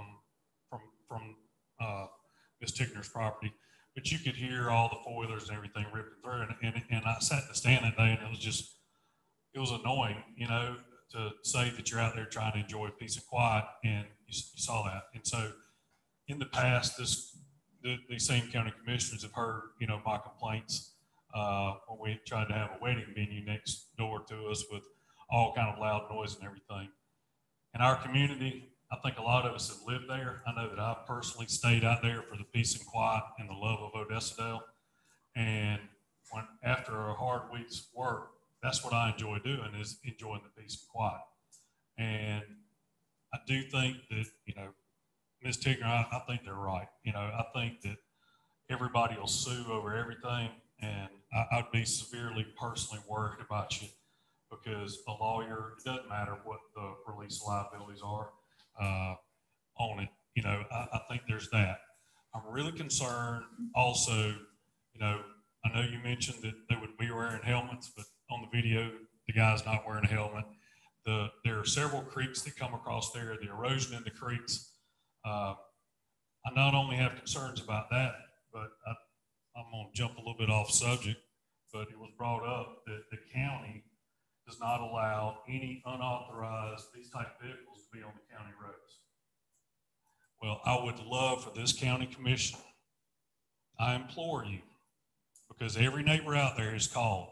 There's anywhere from 20 to 30 ATVs on those dirt roads, tearing them all up at night. And when the sheriff's department and everybody's called, nothing's being done about it. And that goes for Meriwether and Troop. And so this all adds to the problem. But I would ask, please get in a vehicle, 9 or 10 o'clock at night, come ride any of those dirt roads, Woodard, maybe even Branch Hebron. Come ride Dallas Mill, any of those roads, starting about an hour or two after dark, especially after a rain, and see what's happening to the county taxpayers' money, okay? So all of this, the reason I bring this up is all of this is leading to erosion and it flows into our water streams.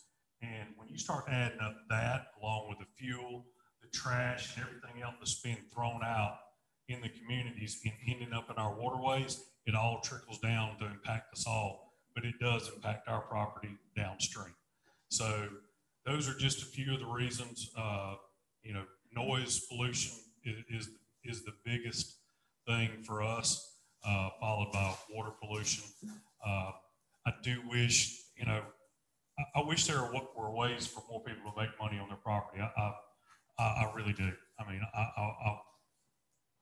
if it was something other than that, you know, I got no problem with, you know, people throwing cornhole and, you know, the other stuff. But that was kind of where we drew the line. So thank you for hearing me. Thank you, Mr. Harmon. Any commissioners have any questions, statements? Ms. Tigner, would you? I just have one more comment. There's obviously a couple of stop orders here. So this was in operation without proper procedures initially. Yes, ma'am. The business was just started without permits or bid licensing. When the flyers showed up in our building, actually we have a bulletin board there, and that's when we found out about it. We sent public works and one of our code enforcement officers out there. They put stop work orders on the building out there, and then by the time they got back to the office, Ms. Tigner was calling. And she came in, made an appointment. This is why we've done this particular procedure. I showed her on the county's permitted uses for the different zonings, and this type of recreational facility does have to have a special use permit, and that's why we're here tonight in the process to do all of that. Because she does feel strongly in having something for people to do in the area for recreation, but based upon what we have on there, the entire frontage on that piece of property is right at 200 feet, and it's extremely deep. She does have the trails running through there, like she said, you know, a lot of circles and things like that. But it's just a lot on that small piece of property, the narrow property itself. And we just feel that it's not the right place for this type of use. Thank you. Ms. Tigner, would you like to comment on anything said so far? I don't know. James, you have something? No, I think my brother's on. I'm just trying to talk. Hello? Well, what I'm asking, hold on. What I'm asking is if you want to comment on anything that's said so far, and then I'll ask if there's anyone else that wants to speak after that. Okay. Excuse me. That's okay. I'm not trying to make this a big business. Okay? I'm just trying to keep it limited. When I moved there, the road was very rough. My family traffic all around there. I'm not trying to have 40, 50 people. I've never really had that. We do have cornholes there. We have bonfires. I had one a couple weeks ago. People play later. And those people come in and they do ride the trail. But I'm not having, I didn't really understand about not posting that thing. But I'm not trying to have 100 people at a time, even 50 people at a time. My trails don't even go near I have a pond out there now that wasn't there. There's a creek there and I've had a pond there. So I'm very careful not to go around. And things happen, I understand that. But this isn't to have 50 people at a time. I can't imagine having that many people anyway. I do have to agree with Harmon. There's a lot of people that ride not on that road, but they do ride on Apricot Street. I know who those people are. That's a choice. I'm 200% supporting.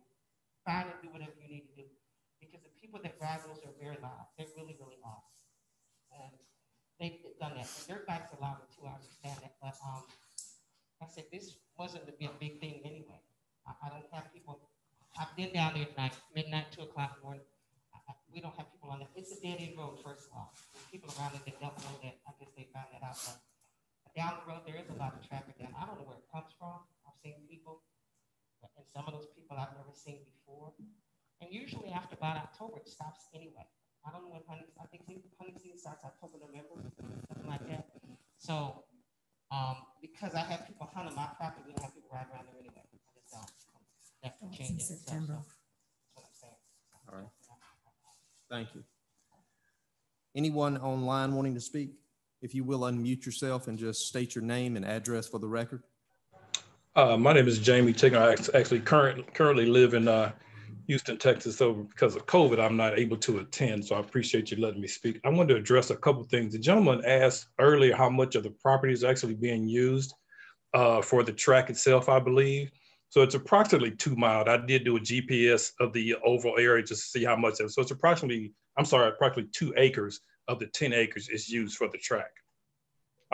There were some concerns. I can understand people speaking up about fuel and contaminating the environment. Well, there'll be no fuel storage because that's one of the first things I know. If you're going to have fuel somewhere and you have a storage container over whatever gallons it is, that's always an environmental issue. So we'll have nothing like that. There will not be any kind of storage area on the property.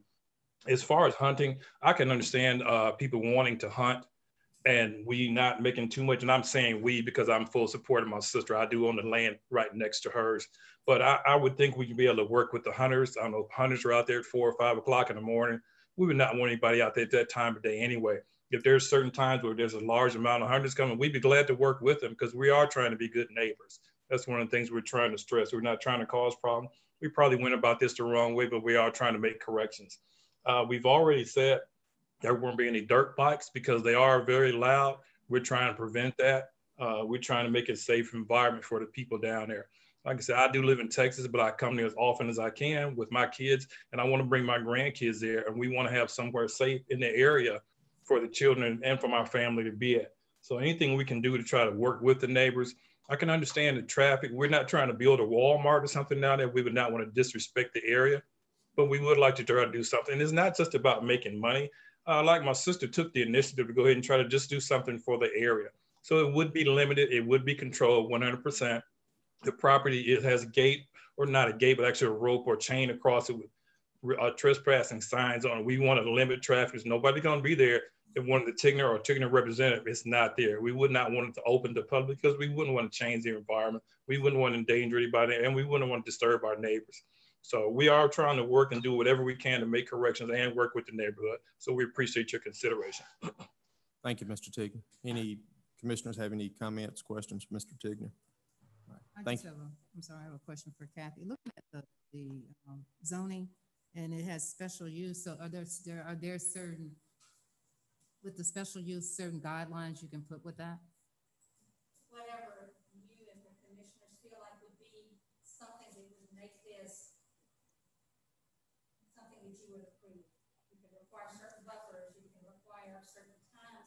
acre ride, you could require that they did have medical staff on site.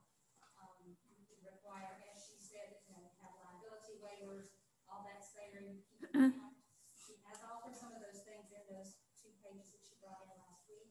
And those could be conditions that could be put onto an issuance of a approved special use permit. My recommendation is if you guys are considered, look at this in a favorable manner, I would recommend that you put conditions on, Ms. Kathy had just said, on the operation, because it can be very intense. I've actually been to locations where they have these or 100 acres of land, and even with that, it's pretty intense. You get a lot of riders out. They will, they get in a hurry. They try to pass each other. It becomes a like a racetrack sometimes if you don't have someone controlling it. So this would normally be a use, as I talked to you guys previously about looking at some additional commercial zonings. And in a lot of areas, racetracks, dirt tracks, whatever, fall into a pretty intensive commercial use as opposed to recreational. Recreational, because different kinds of recreational, but there's a lot of difference in the cornhole and the riding of the ATVs. I do know we have some other people want to speak too. So, Catherine Powell, I received a message that you were wanting to speak. If you will unmute yourself, state your name and also your address for the record. Yes, Catherine Powell, 7031 Lone Oak Road, and that's Hogansville on the Meriwether County side. And, I know that there's a lot of personal issues on both sides, but I just wanted to neutrally state that four-wheeler riding has been something that Meriwether County has dealt with and spoke on time and time again as being an issue as far as the illegal riding. So I admire somebody going about it a legal way to try to, remedy that issue, even if it is just in your small part of town, anything that could remedy part of that issue, because it's getting out of hand. It's something that just keeps coming up, and there's not any remedy. No one's coming forth with what can we do. So I hope that everyone's able to take a step back and think about it, look at the health issues, the safety issues, the timing issues, and really just come up with a solution, that works for everybody. Like you said, the hunting goes on at a different time. Everything is valued. So I just hope everyone can take all of the different parts into consideration and come up with a compromise. Thank you, Catherine. Is there any other public that would like to speak? If so, if you'll unmute yourself, state your name. Yes. Hello? Can you hear me? I can hear you. Is this Darren Tigner? Yes. Yes, it is. Darren State Tigner. your address for the record, please, Mr. Tigner. It's 315 Odessa Road. I have property and do live out in that area also. And I do have people that do hunt on my property from time to time.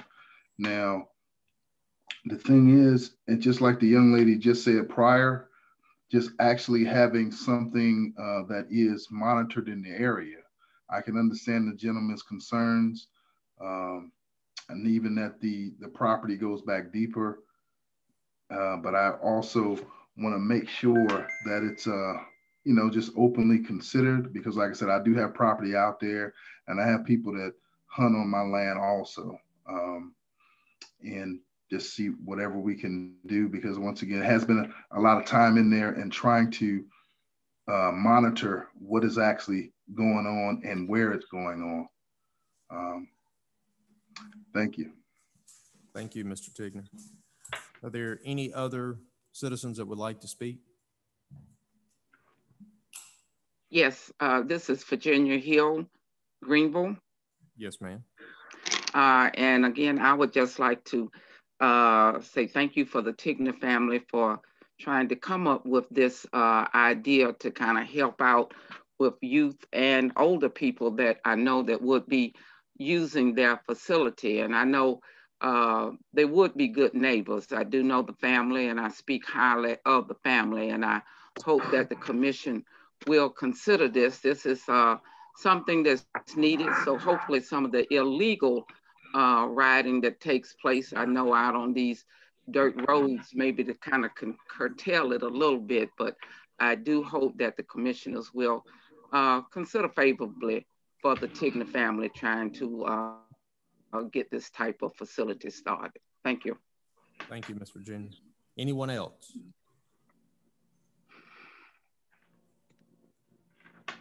Hearing none, do any commissioners have any questions, statements, concerns before we? Mr. Chairman, I have one. In the course of all this conversation, it was mentioned about creeks crossing this property. Are there in fact creeks there? Wouldn't there need to be something from EPD, EPA, something about if you're going to use these creeks that way? I mean, you can't even cut timber within so many feet of a creek. So would that not be something that we would need to know or be approval if there's truly creeks running across this property? Because you wouldn't be using bridge. I mean, there wouldn't be bridges. It would be, I mean, you'd just be running through it, which, I mean, that's the purpose of it. I understand that. But a fueled vehicle leaks at times, no matter what. Oh, so it does. But I'm just saying that if you can't even cut timber within so many feet. No, that's what I'm saying. We could leak into the. It seemed like you would have to have some kind of approval from them if you're going to truly be using crossing these creeks. Well, you're absolutely right. What you're saying is true. There would have to be somebody to look at that in light of a permit or something. I mean, that'd be outside of us. Right. That wouldn't even be our permit. 25-foot undisturbed buffer around the creek areas. So you'd have to get EPD or Corps engineer usually to, certify that. I know when you're cutting timber, you can't, unless you're doing a remediation project, you can't cut right up to the street. No, you can't. Right. But 25 feet, that's a buffer. But as far as running through the creek. No. Yeah, I don't know. You can. We could clarify that and see. I mean, it will cause, I mean, the more you go through, the more erosion you will get. The ATVs, by their very nature, will disturb the ground. They'll tear up, everything. Of course, it's fun to ride through the mud and the creek. I mean, absolutely. That's the whole purpose. You want to ride through the water. I mean, but yeah, absolutely. I think it's maybe more than 25 feet, more like 25 yards or so on those streets. On the buffer? It's 20. I thought it was 25 feet. Could be 25 yards. Yeah. Mr. Chair. Yes, ma'am. I just want to make a comment. Ms. Tigner and to the Tigner family, I applaud you all for just trying to put something in the community as an alternative for people to have some good, clean fun, even though someone want to get in the mud to have good fun, but they say play in the mud sometimes, So, and once again, having something that is controlled for those who are using ATVs, because we know they're out there. But once again, I do have some concerns, and a lot has been brought to the attention to this board. And like myself, I'm just at a point, there's just not enough information for me to I need more information, in reference to not even just the liability, but once again, the length of it. It's just so much more that I personally would like to know. And if there was a special permit, what kind of conditions could you put on it to allow them to at least maybe start and just see what it's like? And then, like any business, you find some growing pains and you say, well, you know what, this ain't quite what I thought it was going to be. Mm-hmm. So I just got some other concerns and reservations regarding this, because once it's changed, unless you can give some very specific things in the, so those are my statements. And I would think that the liability is probably outside of where we should even be concerned. That probably doesn't even. Be concerned for her liability, but ultimately it's her responsibility. But not as far as the liability. Not the liability of the county, but I'm just saying, once again, just the, people have brought up the creek, the barriers. It's just a lot been brought up to hear in one night. Is it something we could keep open like we did the other one to get, and check out the, like I said, the water concern. I mean, that's definitely a concern. And then right. it shows. It's great to only have 5 or 6 people at a time, but they still, if you got a truck and you're pulling a trailer with it, I mean, it takes a lot of space to park that many vehicles also. I think for me, when it became public, is the problem that I have with it is that when you start opening up to the public, then you're going to open up a whole new realm of responsibilities of what you've got to provide. And to have access to your personal property, then, and true, we shouldn't be worried about your liability, but I guess as a mother, I'm more concerned about what's going to happen in the event of an accident and how would that be addressed. And then of course, as a property owner, I would worry about what was taking place on an adjoining piece of property if it impacted my quality of life. So with all of that, I have a lot of reservations, and I know it's a good idea, but sometimes. I think the biggest thing, Mr. Chair, as we look at this is not going to be the only one we're going to see in the next few years. There are going to be probably several out there, and we probably do need to go back, look at it more intensely, and lay out some very stringent rules. Especially as a business. This indicates, I'm just looking up EPD, it looks as if it's a 25-foot buffer on the stream and 50 foot if it's a trout stream, which would not impact us. But we'll look up more issues with crossing and what the impact is there. Michael, do you have anything you wanted to input or no? Okay. Can I ask a question, please? Who Hello? was that? This is Darren Tigner. Quick question. Okay. I know when you guys are talking about the liability to property and adjacent properties, so just in general, so should I be concerned that people are hunting on land next to me and I lease land out as far as the liability situation? We wouldn't be able to answer that for you. That's not what is before us tonight. It's a public hearing referencing the request for a dirt track. So we would not be able to answer anything on hunting for you tonight. Sorry about that, Mr. Tigner. No problem. I just, you know, as way you speaking concerns, I was just, you know, thought about that same thing. Thank you, sir. Thank you. All right. So what is do we just want to leave this open? I personally would suggest that we do, simply so that we can get some more. I would need some more information. And if there is an option to bring some different conditions to the special use, I'd like to know what those are. That's just my personal opinion. So you put that in form of a motion? Yes, I did. All right. Have a motion to remain open. Do I have a second? Second. Have a motion and a second. All in favor? Motion. To the next meeting. Do we need to do it the next meeting, or is that enough time? Because we got to get some information. It's only 2 weeks. Yeah, it's only 2 weeks. And we're talking about. So move it to the last meeting Let's in move March. it to the last, yeah. In March. Yeah. So the motion is you to got to leave. deal with EPD and EPA. You're not necessarily going to get an answer back from them quickly. So make a change to the motion of leaving open and placing on the last meeting in March. That's 23rd. Okay. All right. Thank you very much. Thank you all. Yes. It would notify you tonight too. It'll be back on for discussion on that night starting at 6 o'clock. We have to come down to attend that meeting. I live here. You can come down and you'll have to be able to attend it soon. Either way. Yeah. One thing that kind of got this here towards the end. It's closed off for that. But y'all forgot about the valuation of the property. So if you're looking at the EPA and everything, what would it do to adjoining landowner property? Certainly. We'll look at all the Thank aspects you. of it. All right. Y'all have a good night. Thank you. And George, you don't have to stay.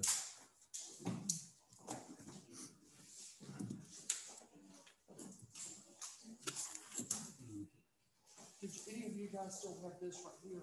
I do. I turned mine in. Do you need the one with the yellow? The one with the yellow too? And then you keep that one, just any of the board members. Thank you. I do, but I stuck it in here because I happen to know that person. Sorry. You're first and see what the state has got. I gotta have my finger.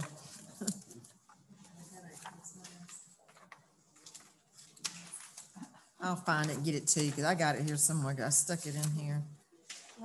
All right.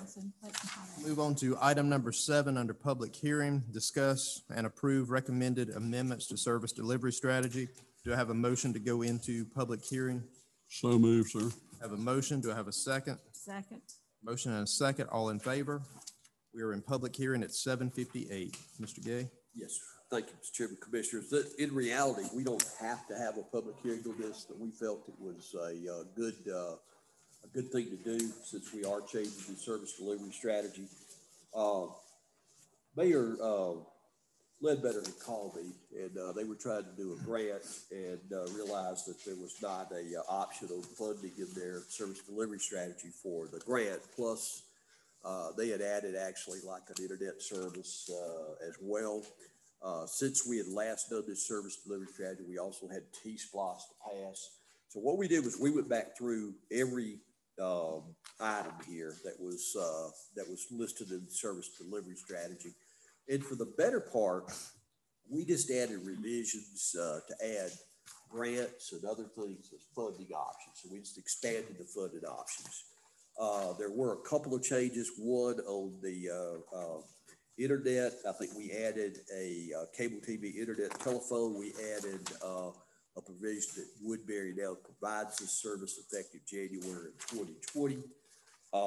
When there is a new agreement in place with water for water and sewer in Lucasville, we added that, and we expanded the the funding methods. It may be a funding method that we don't want to use, but if we don't have it in here, we couldn't have that as an option. So, and I think with Commissioner Hines and I talked today, we added on like economic development. I added actually property sales in there because we had some property sales, and that was another thing. Mm-hmm. She had also mentioned about I think grants and loans and other things as well. And my recommendation would be we just add that as another funding source. It doesn't really impact us. You don't have to use it, but it does give you some options. So we added for example, on fire, we added Splosh as potential, and it just gives you a lot of operations possibilities. We also were trying to get this in a particular time set, and we sent it out. I know we've got a couple back from the cities that are expecting the others in the next few days or so. Maybe it will be that we may have to ask for an extension of this in order to meet the timetable. But in my conversation with Three Rivers RDC, they felt like we were okay with the timetable. If we could get it in a couple of weeks, which we should be able to do, that everything would be fine with that. And if not, we can ask for an extension at that time. We just didn't want to have the time run out before Mayor Ledbetter could get his grant in. So I think we're going to be fine on the time, but if we need to ask for an extension, we would. It's really a minor change. They've already approved this, and we didn't change anything other than primarily the funding sources. So our recommendation tonight would be to ask you guys to approve the resolution of revisions and also authorize the chairman to sign item number 4 or form number 4, which indicates approval. And what we'll do when we get all of the cities back in, we'll put all of those together into one packet and resend it to everybody. I'll be happy to answer any questions anyone has. Any commissioners have anything for Mr. Gay? Okay, we'll add the grants and the other item to the IDA. Any citizens have any comments?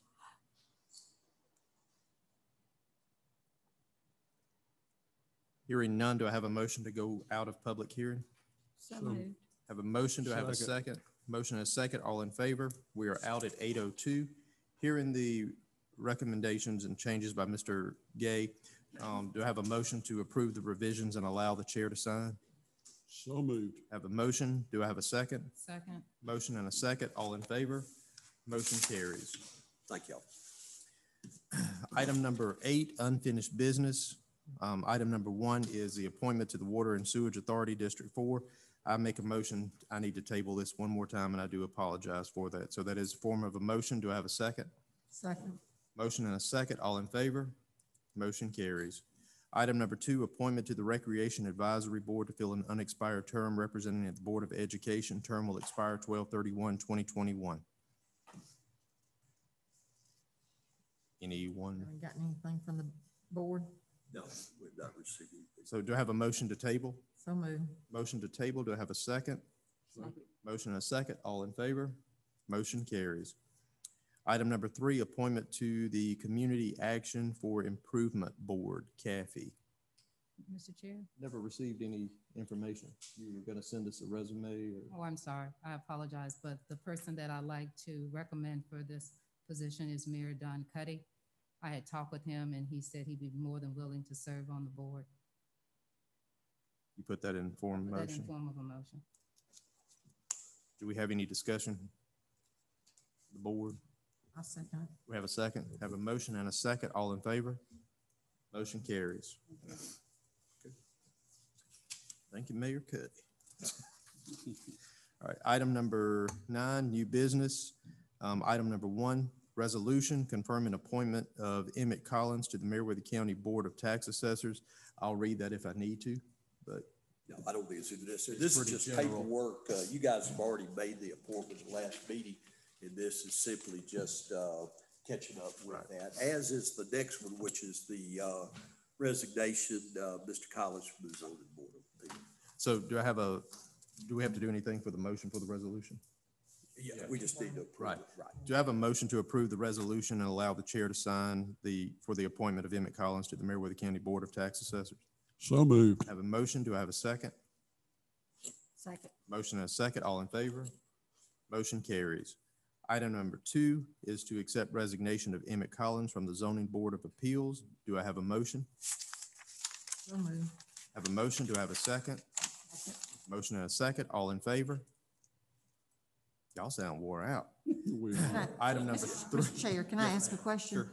That Zoning Board of Appeals, that's a 3-person board, is that correct? That is right. That is correct. And they meet about once a blue moon. Yeah. Only if there's a need, right? That's right.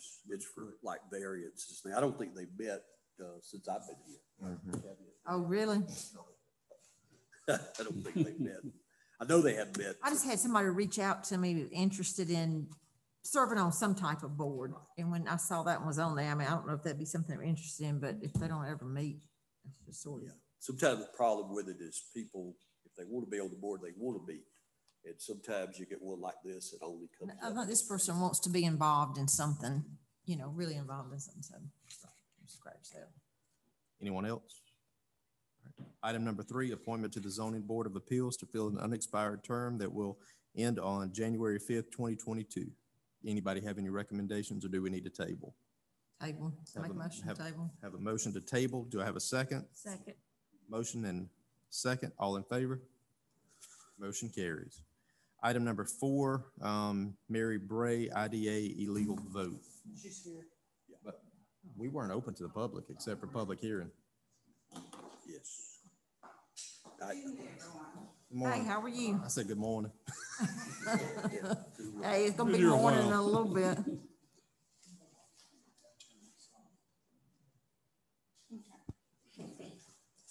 So, hello everyone, and thank you for allowing me the opportunity to speak. I ask you to allow me to finish my presentation before any remarks or comments are made. And I promise you I won't be long. I would like to address the allegation that there may have been an illegal vote from a seated commissioner, meaning me, Mary Bray. From my understanding, according to the Robert Rules of Order, before a vote can be cast, it must be called for by the chair. As I recall the vote in question, there was 5 seated commissioners that cast a vote yes. Yet, only 1 seated commissioner vote was called illegal. Present at the meeting was 5 seated commissioner, our attorney, our administrator, and clerk. Therefore, my questions are, if anyone thought my vote or motion was illegal, why was it not stated or called to the board attention? Why did every commissioner vote yes to the motion? And why did Chairman Threadgill say motion carried? Though I may no longer be a seated commissioner, I do not appreciate my name or position being publicized in a negative way in an open board meeting and in the newspaper. I did an open record request. Question, who challenged or called this vote to Chairman Threadgill's attention? I received the following from our clerk. Please see the attached information regarding your open record request that were received Friday evening. The error highlighted in yellow pertain to your request. The county has not received a written or oral challenge as this date and time.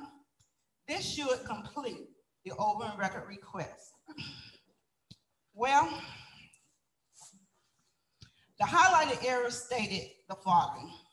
Discussion of appointment to IDA board, Chairman Threadgill stated, it was brought to his attention there may be an illegal vote from a seated commissioner. According to Chairman Threadgill, a seated commissioner cannot motion or second to appointment themselves to a board or authority. Attorney Michael Hill stated he would research and check into this. A motion was made by Commissioner Plant and seconded by Vice Chairman McCoy to allow Glover and Davis to research the appointment and to see if it was done legally. All was in favor. However, I feel my open order request was not filled. Per the minutes, Chairman Threadgill stated it was brought to his attention there may have been an illegal vote from a seated commissioner. I would like to know who brought this to Chairman Threadgill's attention in a written or oral conversation. Also, I would like to know the results from the attorney research. This allegation was made on January 26th from a vote taken on December 22nd in a commissioner meeting, published in the newspaper on February the 5th.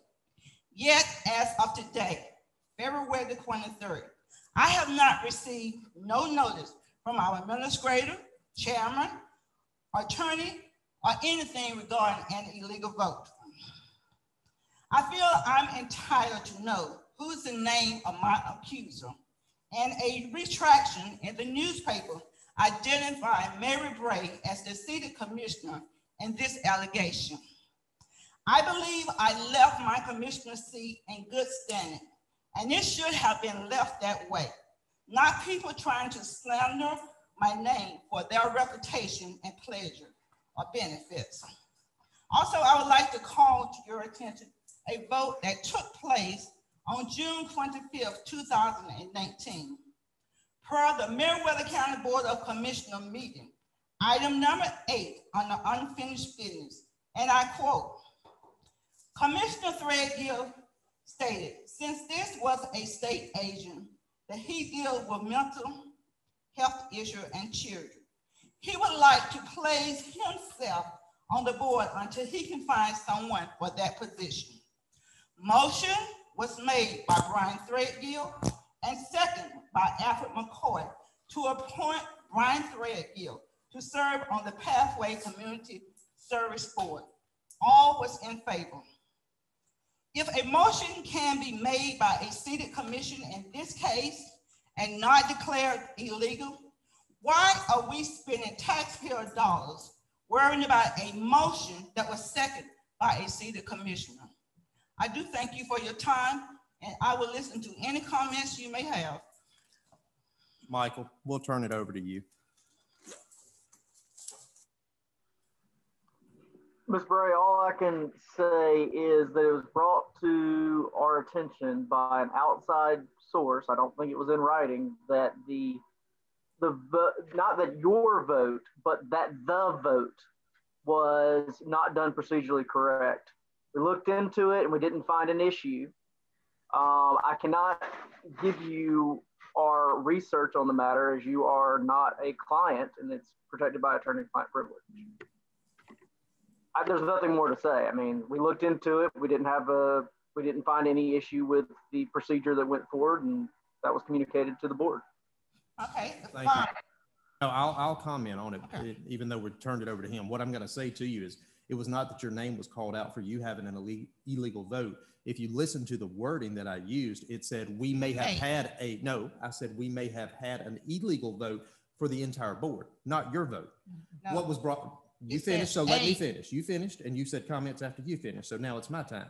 So what I stated was we may have had an illegal vote, and the reason that illegal vote may have happened is because it was my understanding that a seated commissioner cannot make a motion nor a second. That's what I wanted them to be able to look into to see if that indeed was that. What you stated about me was not me appointing myself to an authority. There is a big difference in an authority and a board. So that's where it came into play, that it may be that on an authority, you cannot make a motion or a second. Okay. I don't remember anybody's name being mentioned. Right. I mean, what was in the paper, but right. But it wasn't anything to bash you. I can promise you that. I wanted to make sure that what we did as a board as a whole was what it needed to be. It wasn't to try. I voted for you that day to put you on that board. So, I know all 5 did. But when we didn't know at that point that you couldn't make, that we were told that a commissioner could not make a motion nor a second that day. It was brought to our attention after. So that's when it was brought up that we needed to look into it to see. And it didn't mean that you were coming off that board, even if we did.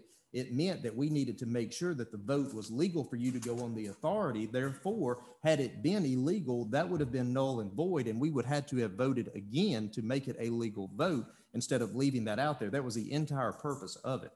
Okay. And if there had been, if it had been illegal and there were votes made by the IDA, then those could have been in jeopardy as well.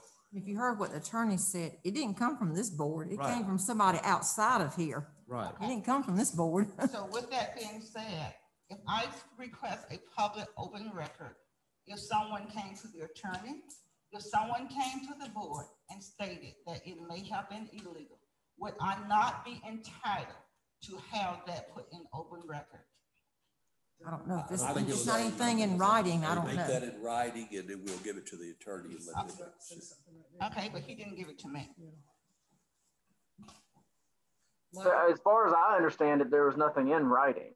And then as far as our own opinion to the board, that is not subject to an open records request. Right. Okay. But the whole purpose, Ms. Mary, honestly, was to make sure we did not make an illegal vote, not to remove you from the authority and not to discredit your name, but to make sure, as Beth said, if we had done that and it was illegal and you were sitting on that authority making votes, then the entire, not just our vote, but anything that you made on that board, if it was not appropriate and legal, you couldn't actually be voting on that board either. Oh, okay, I hear you saying, but I'm just going by what's placed in the minutes, okay? And the minutes state, and I'm reading verbatim what the minutes said. Greg Gifts stated, a city commissioner cannot motion or second a motion to appoint themselves to a board or authority. It didn't say authority, it said. That's not what I said. Well, that's what's in the minutes, and well, that's listen what to the approved. video. Okay. And so, you know, I don't have a problem with this board. I think I served on this board. I never had a problem. Whatever issue we had, we was able to move on from it. And I just would like for it to stay that way. Now, for is this in the newspaper, I would deal with them because they specifically said a city commissioner, but I'm sure they are going by what was reported to them. A seated commissioner. It didn't say the commissioner board. It said a seated commissioner. That's what was said that night. Right. That it was an illegal, could have been an illegal vote by this board. No, it said 8. Well, maybe we need to review our minutes before we approve them a little more careful, because that's not what's in the minutes. But that is what was said, And Ms. that's Mary. not what in the newspaper. And that's the way it came off when everybody read it. I'm getting called from Atlanta. What vote did you do? What did I do? I mean, I can see what you're saying, how folks thought it was something that you had done. I see that. Right. And that wasn't the whole purpose at all. The That whole wouldn't be any- purpose was to make sure everything is legal from start to finish, because if it's not at that point, then anything that you would have done on that authority wouldn't have been legal either. Well, that was my question. Was it illegal? But anyway, It was. I'm not going to pursue this. I just thank you for your time. You know, we just need to be careful how we throw people's name out, because they are easy to be But selected. I didn't throw your name out until Commissioner Hines, until you she asked me said who. a seated commissioner. I hear Right, what you but said. she asked me at the end of that, who was it? And I said, Mary Bray. Okay, well, maybe So that's where the your name newspaper but got that's it when your from. name came up, because she asked me, so I answered her Well, question. I don't know why you would have said Mary Bray, because all 5 of us voted. No. She said, who is the commissioner? Thank you. Thank you. All right, item number 5, approval for a change order to stripe Judson Bullock Road. Yeah, this road has a lot of traffic. The road's not quite ready for resurfacing yet, but it does need striping. Bill Cawthorne had gone back and he had met with the current contractor, and This is where the school is too. That's where the school is as well. And so our recommendation would be to accept the proposal from Piedmont to include that in the striping as part of the contract.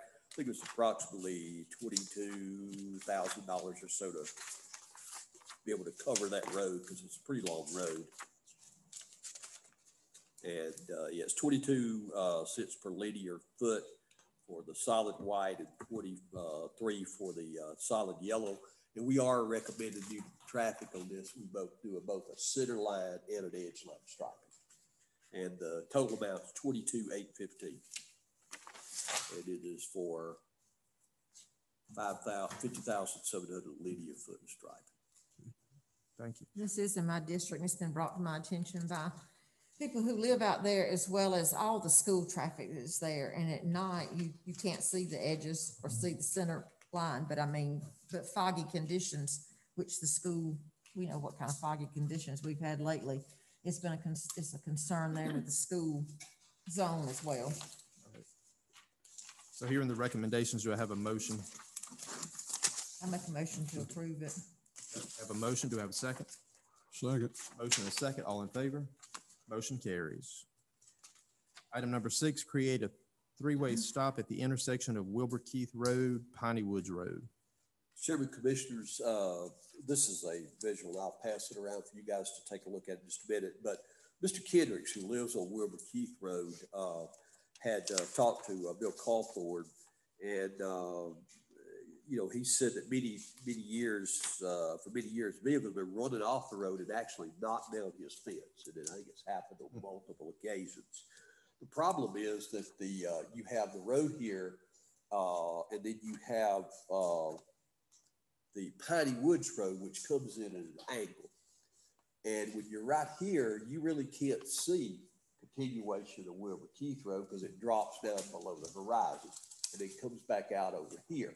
So cars in this area, you can't necessarily see at the road, and the people that are here traveling this way see Piney Woods, they see a stop sign up there, but they don't know about the rest of the road. So Bill thinks what they're doing is they're getting here and they're going too fast, and they figure out all of a sudden, the road turns sharply. And when they do, they run off the road, then overcorrect and into Mr. Kendrick's fence. So to really try to address that, Bill suggested that we try to make it a 3-way stop. That way, traffic in both directions of Wilbur Keith, as well as Piney Woods, would stop. And then from there, they would be posted stop ahead signs, etc. And he feels like that's probably the best way, without some kind of very expensive road realignment, to be able to address the issue of the people off the road. And I've been down there, and I do understand what the issues are. So our recommendation would be to install the 3-way stop at that intersection. And that is my district, and I concur. Make a motion. I'll make a motion that we Put a three-way stop there. All right, we have a motion. Do I have a second? Second. Motion and a second. All in favor? Motion carries. Item number 7, surplus equipment at Public Works, 3-point hitch, hydraulic rotary mower, whatever the SN 05718, and 2008 John Deere tractor. Right. Mr. Chairman, Commissioners, again, this is an old rotary mower or boom mower you see, and it's, it's basically no longer serviceable. And the tractor that we have, while it looks to be a good tractor, we've had continued problems with the transmission. It's one of such that is just not reliable to put. We tried to get it out of the right-of-way crew last year, and it was broken down more than it cut. Then we moved it over to up to the industrial part where they could use it there to cut, and they had the same problem. The mechanics have looked at it, and it's some kind of electronics issue they feel that affects the transmission, and so it just is not a reliable vehicle for us to be able to utilize. We have something to replace it with? Right now it's kind of, we bought some more tractors you guys did last year. We're using those with the right of way. What we'd like to do is to see if we could surplus it. Remember, we did the same thing with an old Ford, right, and we did pretty good. And maybe we could take those combined dollars and replace it with a more dependable tractor. And it just, it looks good, but it's been a continuous problem. Any commissioners have any statements? Just a motion. Move to surplus. Have a motion. Do I have a second? Second. Motion and a second. All in favor? Motion carries. Thank you. All right. Next item is a report from the finance director. Mm-hmm.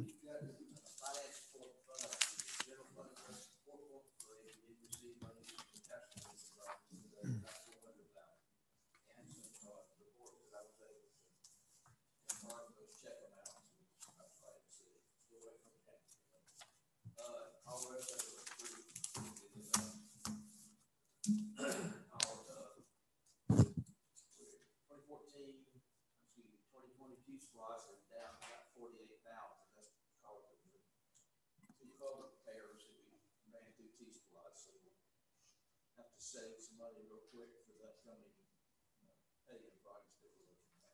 Bill, Mr. Chair, and I ask Bill, is that the COVID project on which road? Hill Haven and Owens. Owens Road. Thank you. Both of those, I think, are completed now. If you look up several lines up under T-Splosh, local government, that's including, you do about $450,000 up there. You supplement that. We're not managing at 47,000. Thank you. That's all I have unless you have any questions. So we received roughly $400,000 from the tax commissioner today. Is that her second payment? Period ending February 15th. And that's her second payment, right? We should have already received 3. We have received 3. We have? Didn't get that. Okay. There should be another one coming. Right, by the end of the month. End of the month, yeah, okay. Which is a few days ahead. Have it on Friday. Okay. Thank you. Report from county administrator.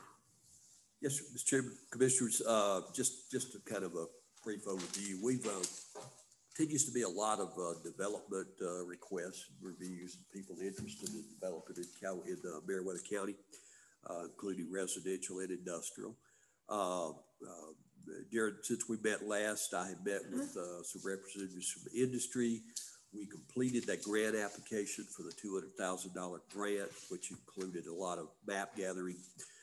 We did that by the end of the first week, and then we completed the additional follow-up this past week.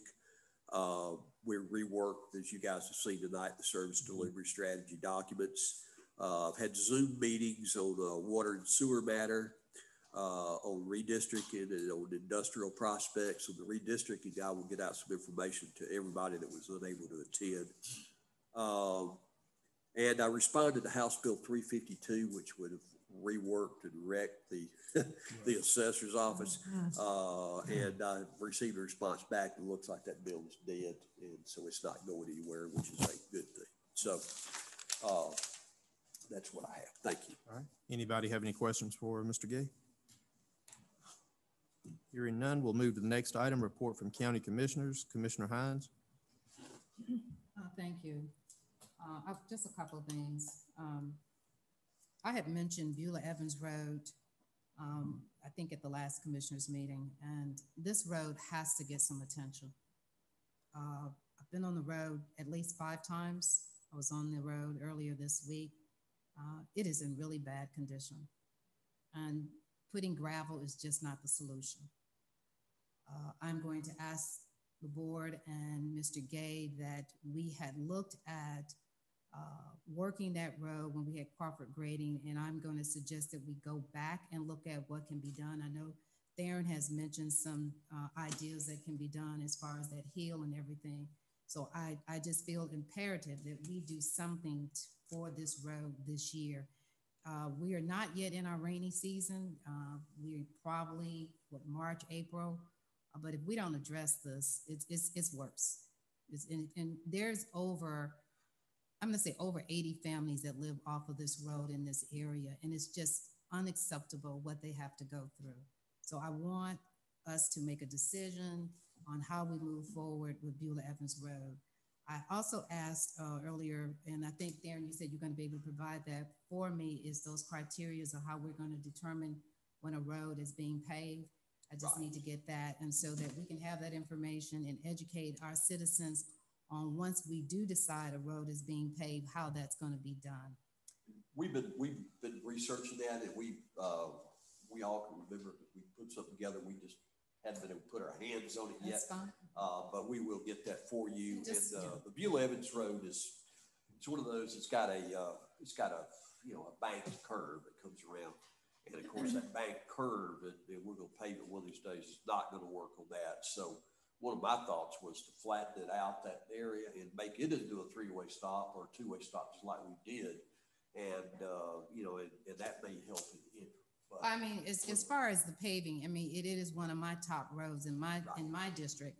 But even before the paving, right now, we've got to deal with the drainage problem there. I mean, the amount of money that we're spending on gravel on that road would be astronomical. And there's some things, I'm not an engineer. I mean, I don't even consider myself a road specialist, but in the past 7 years, I've probably been on more roads than I like to mention. But that road definitely has to have something done to it, and done very soon. The other thing I want to bring up is, I think I sent you, Theron, and maybe the board, the update on the SAFER grant. Mm-hmm. I do not want us to miss that opportunity. Right. There is no way we can function without that grant being renewed. So please don't let us overlook that grant. And the other thing I want to bring to the board's attention, I know I send it to Theron, and I try to send stuff to everyone, but there is a rural project infrastructure grant. It is through the Department of Transportation, and it's for rural counties, and it's to subsidize money for your infrastructure. Unlike so many things, they give you a short window to apply, but with the project that we have on County Line Road, Cove Road, I think we got done, right? It's done. Yeah, it's done. For the striping. It's just striping. But when we talk about culverts and all of that, being able to have look at more funding, because one of the things that we are learning, stuff continually to go up. It's just like the fire station. Hopefully our goal was to have them built before now, but unfortunately that's not the case. So that means the cost is constantly going up, which means we're got to constantly be looking at alternative ways to bring in resource. So it's called the TIFIA project. And if I didn't get the information out to everyone, I'll resend it, but it's a short window to apply. And my last thought, the last thing I want to bring up is, because this grant, SAFER grant, the grant that Mayor Ledbetter is bringing to our attention, I still think at some point in time, either the counties and the cities may need to come together and come up with some type of solution so that we can better ourselves to be ready for these grants. Identifying a grant writer or someone that we can have that we can go to, because the window when you find these grants are so short and it's time consuming. But once they get the basic information, it's just filling in that template. And so we've got to look at alternative ways to bring in resources. So thank you for your time. That's all I have. I did send that SAFER information you sent me today over to the Chief Smith. Okay. Thank you. Commissioner Plant? I'm good. Commissioner Hadley? I have one thing I want to mention. When you mentioned the thing about the three-way stop, it made me think about this. I've been wanting to ask about it. On Harry Hardy Road, we have put up a stop sign there in the sharp curve. And where you have to stop, I mean, you can't see around to the other. It's a real awkward spot. Now, from what I've seen there, it looks like maybe somebody didn't make the curve and they ran up in those people's yard across from there and they put up a fence and they put their driveway on the other side now. But one, you can go by there and you can be behind 3 cars and maybe one of the 3 are going to stop. So they're not stopping, but it seems like a really awkward, I don't know if there's something we can do differently there. Okay. That's on Harry Hardy Road? Harry Hardy, where it makes the sharp turn to go up to 18. Okay. We'll take a look at that and see if there's more. I mean, I don't know, because when you have to stop over here, I mean, like you're way back here. Right. And then if you have to stop over on this side, I don't know. It's just it's an awkward. It's a tremendous amount of traffic. Everybody who works in LaGrange, who lives on the south end of the county, majority of it's where they go. And they put their trash out there too while they're there. But anyway. It is. And I saw, it looked like somebody had run up in it. So all I can figure is somebody didn't make the curve. But they blocked it off and they put their driveway around to the side now off. I think it's whatever that dirt road is. So is it when you stop at the stop sign on Harry Hardy and you turn, is it a different road name? You know, I don't know. I thought it was Harry Hardy that came all the way up to. You know, where I live on my parents' road, that used to be one continuous road. And then for 911 purposes, they put a stop sign. So it's the same way. I think that's Harry Hardy coming all the way up to 18. I think it is too. I think the house is right there. And it's right in the curve. Yeah. And because I mean, that's the area where I choose to pick up trash most of the time for Keep Me Where the Beautiful. And I kid you not, there's so much trash there. But anyway, now if they have to come to a complete stop, it just gives them more of an opportunity to throw the trash out. And also, I know I looked at some things they were doing, where some people were tearing up the road. And it looks as if we may be able to help identify who that is, and we'll issue. Well, I hope so. I hope so. And it goes back to the same thing that those people talking about the folks on the roads illegally. They are, you know, and I mean, because I hear the calls all the time, Byron talking to them or whatever. And of course, time a deputy can get there, they're long gone.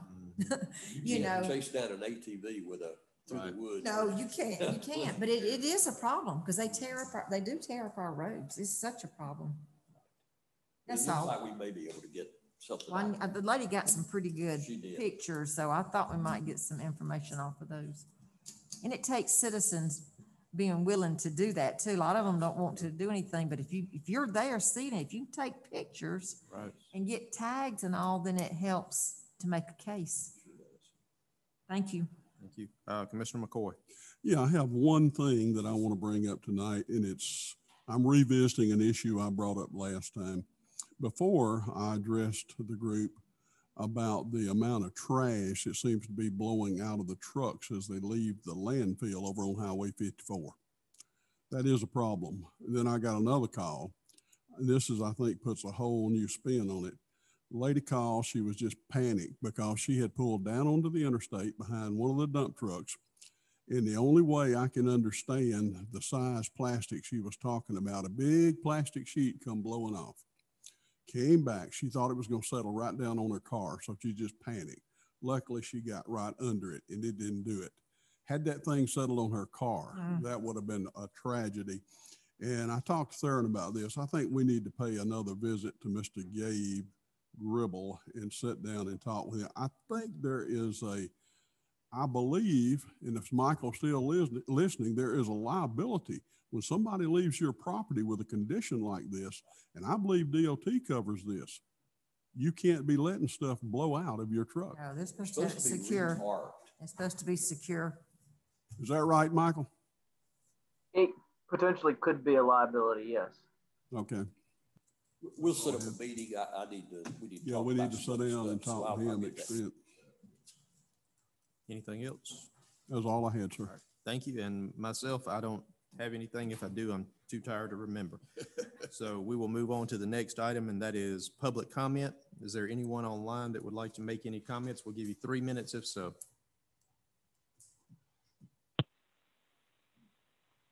Hello. Hello. Hello, how you doing? I'm good. If you would state your name and address for the record. All right, my name is Tommy Walton, and I reside at 200 Seven Hollow Drive in Greenville, Georgia. How's everyone this afternoon? Doing well. How are you? Good, good, good. Okay, the only thing I want to do, if my memory serves me correctly, it had already been kind of established that Mount Pilgrim was going to be paved. And I've been hearing things going on and on, but I haven't heard anyone say anything about it. Now, I don't know if it's the fact that it's already been etched in stone, but we're asking Commissioner Plant, and this is her district, to please don't let this slip through, because really are concerned about getting Mount Pilgrim paved. I was assured today that we're making preparations and the contract should be let in the spring. So. Oh. Okay, good, good. We're just about it. We just want to make sure that it still was on the agenda to get paved, and we're asking our commissioner to stay on top of it. Yes, sir. And I assure you, Miss Sue Ann out there on Mount Pilgrim keeps up with it. Okay, well, good. Okay, well, thank you so very much. Y'all have a blessed evening. Thank you. Anyone else? All right, hearing none, we will go to the next item. That's executive session. Michael, do we have any need for executive session? I believe we have need based on personnel, and there may be an update on litigation. All right. So let me announce the future meetings. March 10th will be our regular meeting at 9 a.m.